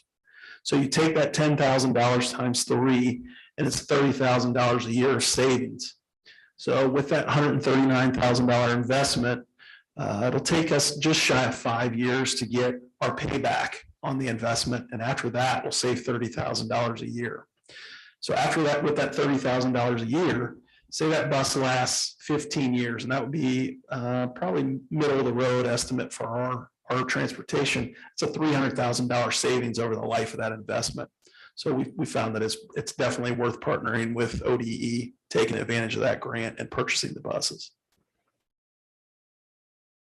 And you said that would come from permanent improvement money? Correct.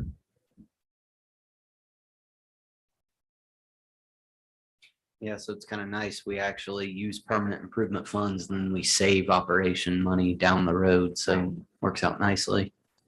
So just for clarity, the levy that we're discussing, that we did step 1, that's a pot of money. Correct. The permanent improvement is a pot of money. So Correct. we're saving in this pot that we're spending from this one.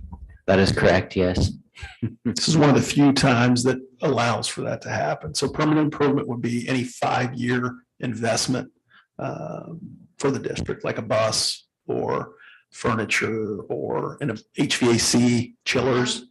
Yes, things like that, fun stuff. Thank you, Mr. Lucky. Any further questions for Ms. Lucky? I'll turn it back to Mr. Spinner. Thank you. Next up is our KEA agreement. Would like to go over some of the highlights with the Board of Education and be happy to answer any questions along with the team that sits beside me. Some key takeaways. One, it is a 1-year contract from July 1, 2022 through June 30th of 2023. There are minor changes in the language and quite a few housekeeping items, some clarification, some updating of language. For instance, off the top of my head, moving from OTES to OTES 2.0, clarifying what our teacher evaluation system looks like within the contract, just so it's clear and we have something to fall back on if there are questions. Minor changes in language, some of the things we agreed to, tentatively agreed to, personnel or personal day rollover to a maximum of 5 from 4. Teachers who save up their 3 personal days, knowing that maybe there's a big vacation coming for them in the following school year, or a wedding or college graduation, can bank those days so that they can appropriately plan for the following school year. There's a maternity leave option. This would benefit teachers who are on maternity leave over the summer and can assist with transitioning a long-term substitute into starting the new school year. We think that this is a big benefit for our kids because the regular ed teacher that's would normally have been in that classroom and not on maternity leave can meet with that long-term sub and help them through the transition process for up to 3 days. They would then have the opportunity to use those 3 days at the end of what would normally be their maternity leave. Again, this would only benefit those teachers that would be on maternity leave over the summer and therefore impact the start of the school year that we all know is very important for our students in getting off to the right foot. Monetarily, we agreed in terms to a 1.5% increase added to the base salary. Our new base salary would be $45,702. I believe this is an increase of approximately $600 to $700 monetarily. Financial forecast did have a base increase of 1%. However, the Warren County Schools average going into the 22-23 school year, all Warren County schools average is at 2.36% increase on the base. We are the lowest in the county at a 1.5% increase in Warren County going into the 22-23 school year.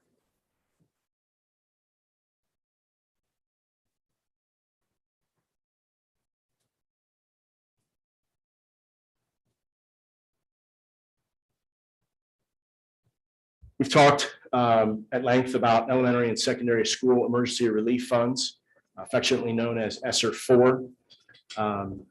Mr. Morrow mentioned that the learning recovery stipend. So this is something that we worked with ESSER 4 in providing our teachers based on the burden of our staff due to COVID and the additional amount of work that they had to do in order to prepare our students while we were in the height of the pandemic. And the options that our school district provided meant that a lot of that was on the backs of the teachers. The amount of time spent, the hard-earned work, and the different options that they needed to explore in order to meet the needs of each of our students in going above and beyond. We leaned on ESSER 4 to provide a one-time learning recovery stipend of 3%. And this does not impact our financial forecast. Again, this would be a one-time 3% learning recovery stipend due to the burden that was placed on our staff members during the height of the pandemic. And it does not impact our financial forecast. So those are some of the key takeaways from this particular agreement, a one-year agreement from July 1, 2022 to June 30th, 2023. Happy to entertain any questions you may have.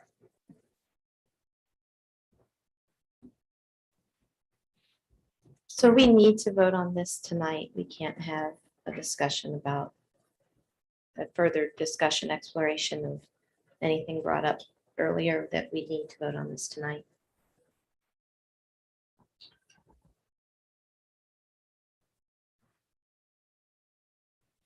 And I'd just like to clarify a couple things just for the record.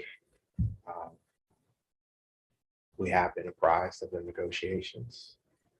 As part of policy, the board's relationship with the superintendent is that he is our chief negotiator. And he can set that process. And we have been kept abreast of this collective bargaining effort by Mr. Sears, Mr. Morrow, and Mr. Spinner as it has taken place. To answer an earlier question, I don't know if you want to add to that. No, I think a few things, well, I will add a couple things, just, we established some guardrails in the negotiation process early on. One of those was limited impact to our general fund. And so that was a goal of ours. We also know the experience that our staff has had, along with our students, to have school the last few years. I think we're pretty proud of the fact that Kings especially, that we were able to maintain in-person learning predominantly over the last few years, and especially this past year. And I would say that was challenging each and every day with the number of students that are not at school or at home and coming back, and this constant in and out that we were faced with, covering each other's classes, planning, doing lesson plans, all those things were factored into that. We're fortunate because we were able to receive ESSER 4. We were one of the school districts that lobbied for that, to create that additional fund. And we felt like this was an opportunity for us to do that. Recognize the work our staff has done with very minimal impact to the general fund. And I know that it has been noted it was a one-year contract. I think Mr. Morrow explained that earlier. We know that going in. And so those were some of the guardrails established early on. And we were able to keep the board abreast on the negotiation process as we went. And we feel like we were in a position to settle with our KEA based on the current climate and conditions in a fair manner. So. And I just want to thank you, Mr. Spinner, Mr. Morrow, everyone involved from the administrative side, and to our teachers, KEA, coming to the table and working on a solution that I think is amenable for everyone. We really do value our teachers here and the things that they've had to endure the last few years.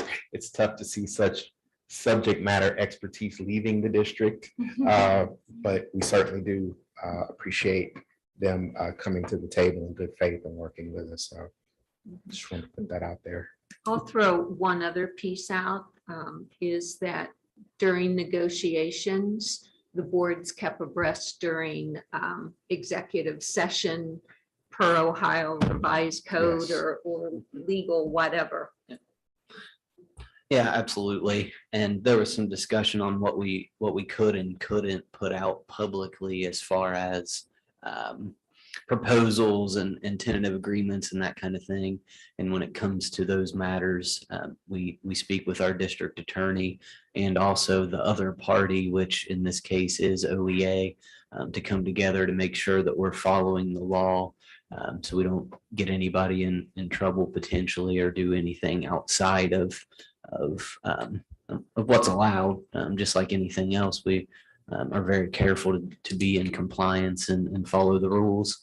So yes, Ms. Phillips, you're 100% correct by Ohio Revised Code and also judgments that have been made through the judicial system. This is something that we speak to the board in executive session, and the conversations that we have are not public record, and the proposals that are given are not public record.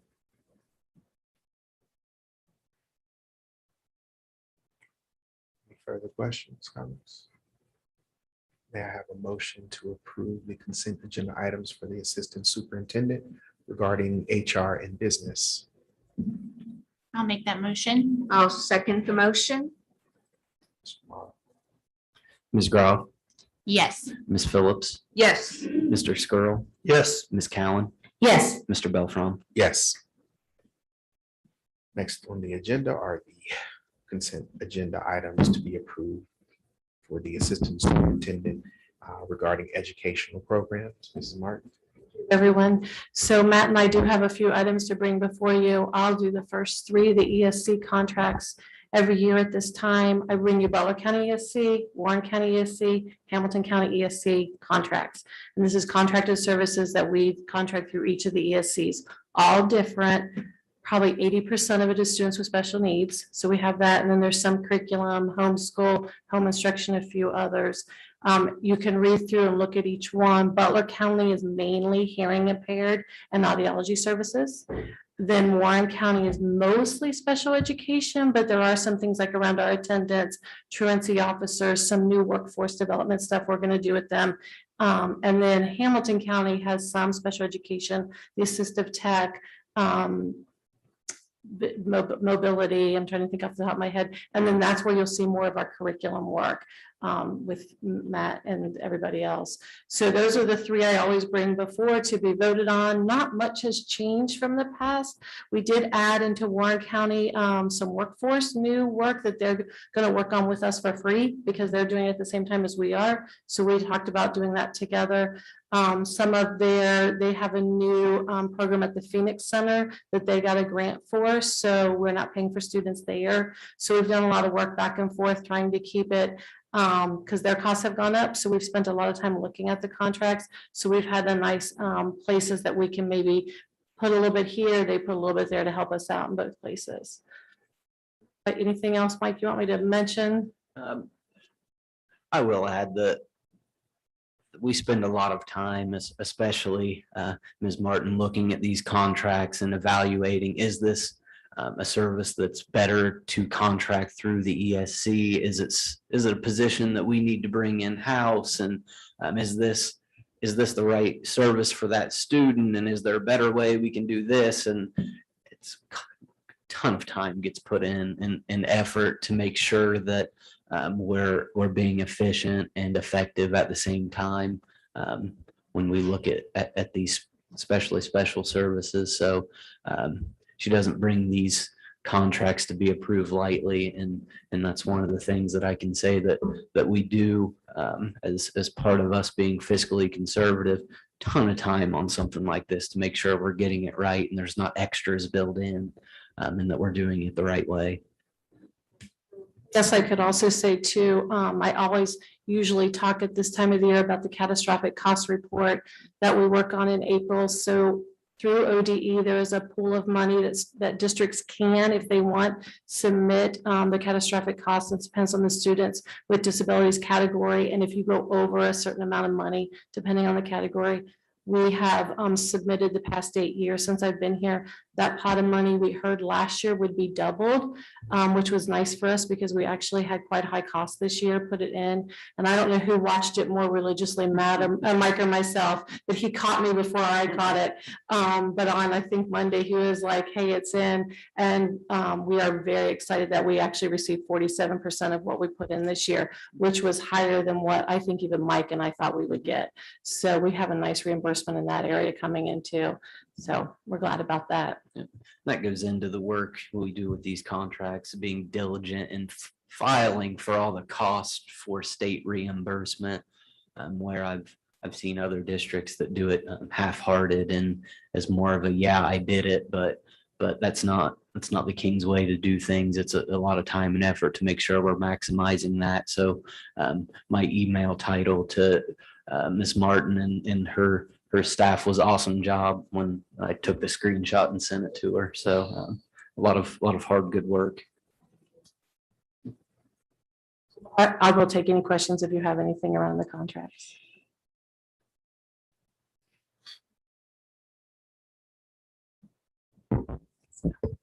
The next two items are curriculum adoptions that we'd like for you to vote on this evening. The first one is for world history. It's an interactive high school modern European textbook for our world studies class. So what part of our graduation requirement is that our freshmen in social studies take world studies. The current materials that we have are upwards of 15 years old. They don't have a supported digital platform anymore. And as you're well aware, we do operate 5 through 12 on a one-to-one platform. All of our students have Chromebooks that they can use. And our current resource in this particular class doesn't have a digital resource that we can utilize. So what we're looking to purchase here are not class books like physical textbooks for every student. Instead, what we'll be doing is looking to purchase a class set of materials. So the hard copy of materials will be available in the classroom. Students will have their Chromebooks with them every day, and they'll also have access to the e-textbook through their Chromebook that they'll be able to interact with. So another benefit, of course, that you might expect with any new resource is all the bells and whistles that come with advancements in technology. So more ability to be interactive with Google Classroom for students to be able to work in immersion activities or simulations that are part of the text. There's an ability for the teacher to adjust the readability of text in this particular set. So students that might need to access material at a lower text readability level will have that option to do so. It also is something that can be read aloud to textbooks. So there's a feature within the platform where students can be read to a portion of text if need be. That's for world history. Any questions on that one in particular? The next one is for our college prep statistics class. And so over, gosh, I would say the last 6 to 12 months, especially, we've been having conversations led by Margie Coleman, our high school math department chair, around changes in Algebra 2 and Algebra 2 equivalents across the state of Ohio. So Algebra 2 or an equivalent is required as part of a graduation requirement for students. And what has been kind of reported to secondary schools from higher ed conversations at the college level is that not every student, needs Algebra 2 and some of the complex concepts that are presented there based on what their intended majors are going to be and what they're going to do as a career. And that, in fact, there are other math disciplines that would serve them better. So what's been developed over some time over the last couple of years are some Algebra 2 equivalents.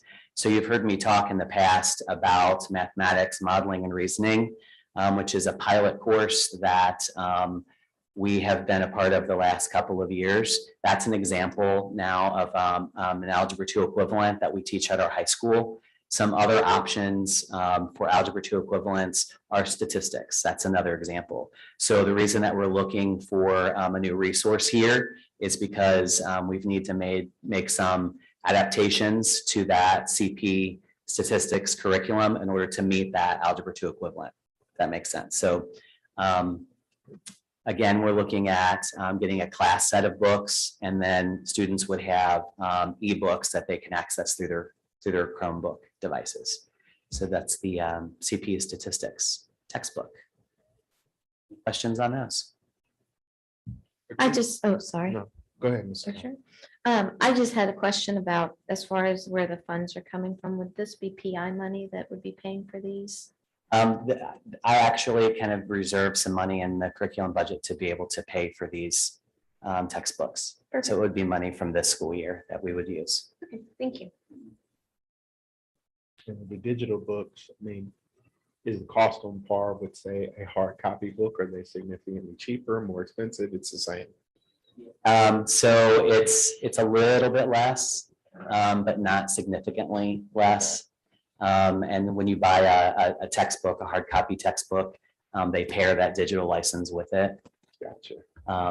But it is a little less expensive to just buy the class sets of materials. Students are not carrying around textbooks anyway. I mean, this is the statistics book, and this is a little smaller, I would say, than some actually like a history book.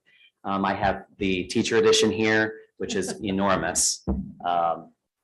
So this is not, I mean, this is heavy, but the student textbook is not quite this large because it's a little larger scale and has other materials for teachers to access, but they're still large textbooks. Students are, I think, appreciative and access things digitally anyway, you know, so teachers, you know, as mentioned during the pandemic in this particular course in world studies, we didn't have a platform. So students or teachers needed to access other materials, scan materials, load those into Google Classroom, for example, to be able to, you know, continue on for online coursework. So this just streamlines that and brings up to date different resources for our students. Thank you. Any further questions? Motion to approve the consent agenda items for the assistant superintendent regarding educational programs. Make that motion. I'll second. Mr. Morrow. Ms. Groff, Yes. Ms. Phillips, Yes. Mr. Skirl, Yes. Ms. Cowan, Yes. Mr. Beltram. Yes. Next are items presented by the board. Mrs. Groff, did you still have? I item you wanted to have, present? well, looking forward, I prefer not to go into the past unless anybody has a question for me. They can email me or contact me, but moving forward and focusing on education, I attended the Teaching and Learning Council meeting on Friday along with Ms. Phillips, and it was a fantastic meeting as always. I'll go quickly just to save time, but we talked about curriculum and instruction and talked about resources that they were going to be bringing in, two of them being the world studies or the world history book and the new statistics book, but also 4 more pieces of literature, which everybody took home to start reading and kind of analyze a little bit and see what they're looking for. Kim Sellers also made a nice presentation, talked specifically about the mind piece rooms that we have in some of our buildings. And then some community partnerships and workforce development presentations were given, which of course, so many kids are benefiting from that program as well. So it was a great meeting. All of the administration is there, a group of parents, Peggy and I, and some of our central staff. It was great. Thank you for that, Mrs. Groff. Welcome. Under teaching and learning, I just wanted to report out that Mrs. Gould in the last night news put out the schedule for next year, and I was excited again to see the staggered start. I think that helps build those relationships with students and trying just to focus on the mental health and making sure that students come in that on their particular day. It's a much smaller group. They get to know the teacher a little bit. The teacher gets to know them. And so I thought that was marvelous to see that on the schedule again. Thank you, Mrs. Phillips. You have anything else to share? All right, with that, we'll move to our next agenda item, which is executive session. No, can we? Oh, do a legislative I update? skipped. This meeting's just too long, man. And I I'm like looking right at it. I'm sorry. I've been chomping at the bit to say all of this tonight. Oh, please do. Next on the agenda are the legislative updates from Mr. Squirrel, who is anxiously ready to present. Thank you. You're welcome. So some new items to share this month. Last month, I was pleased to announce that Stephen Dakin had accepted the state superintendent of public instruction. Well, he resigned. So that did not last very long. He resigned effective June 3rd. So as interim, Dr. Stephanie K. Siddons is serving as the interim state superintendent. And the State Board of Education is expected to approve her full-time at the June meeting. Some items that have gone to Mike DeWine for his signature, House Bill 583. This would extend the current temporary flexibility for school districts regarding the educational requirements of substitute teachers until June 30th of 2024, along with some additional provisions. House Bill 99 was signed yesterday. For those who haven't been paying attention to the news, this outlines training and other requirements for individuals to be authorized by a Board of Education to carry a firearm in a school safety zone. And it also creates the Ohio School Safety and Crisis Center. And also House Bill 140 was signed. This bill modifies the form of election notices and ballot language for property tax levies.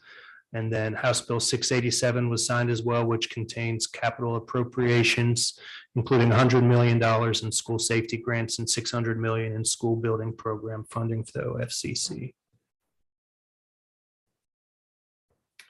Mr. Skrull, I will comment on 99 if I have 30 seconds. Please. I know that's a topic of conversation locally and statewide. And so I think I would like the board to know and the community to know as well that safety is extremely important to us, for our students and our staff. I don't believe we'll be making a recommendation that the board adopt House Bill 99.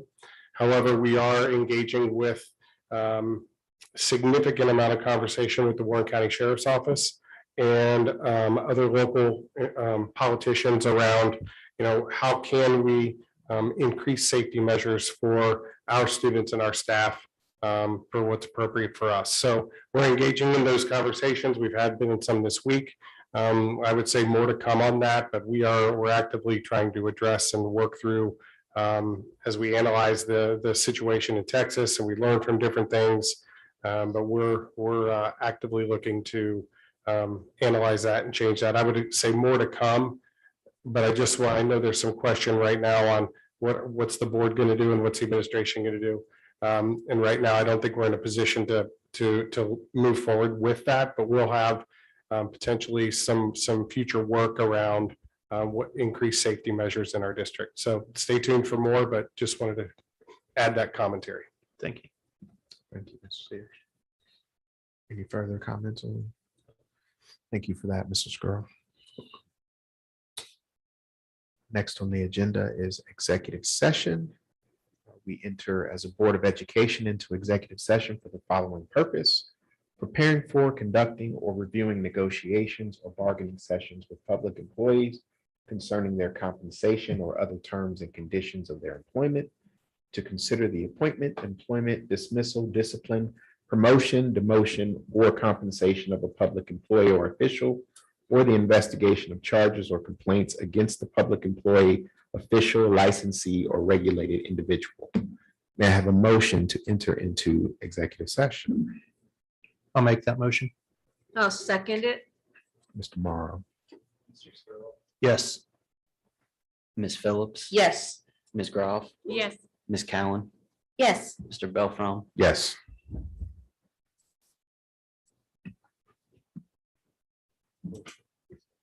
We'll go next door.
We'll return from executive session.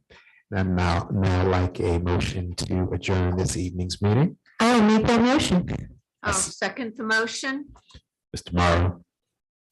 Ms. Cowan, Yes. Ms. Phillips. Yes. Ms. Groff, Yes. Mr. Skrull, Yes. Mr. Beltran. Yes.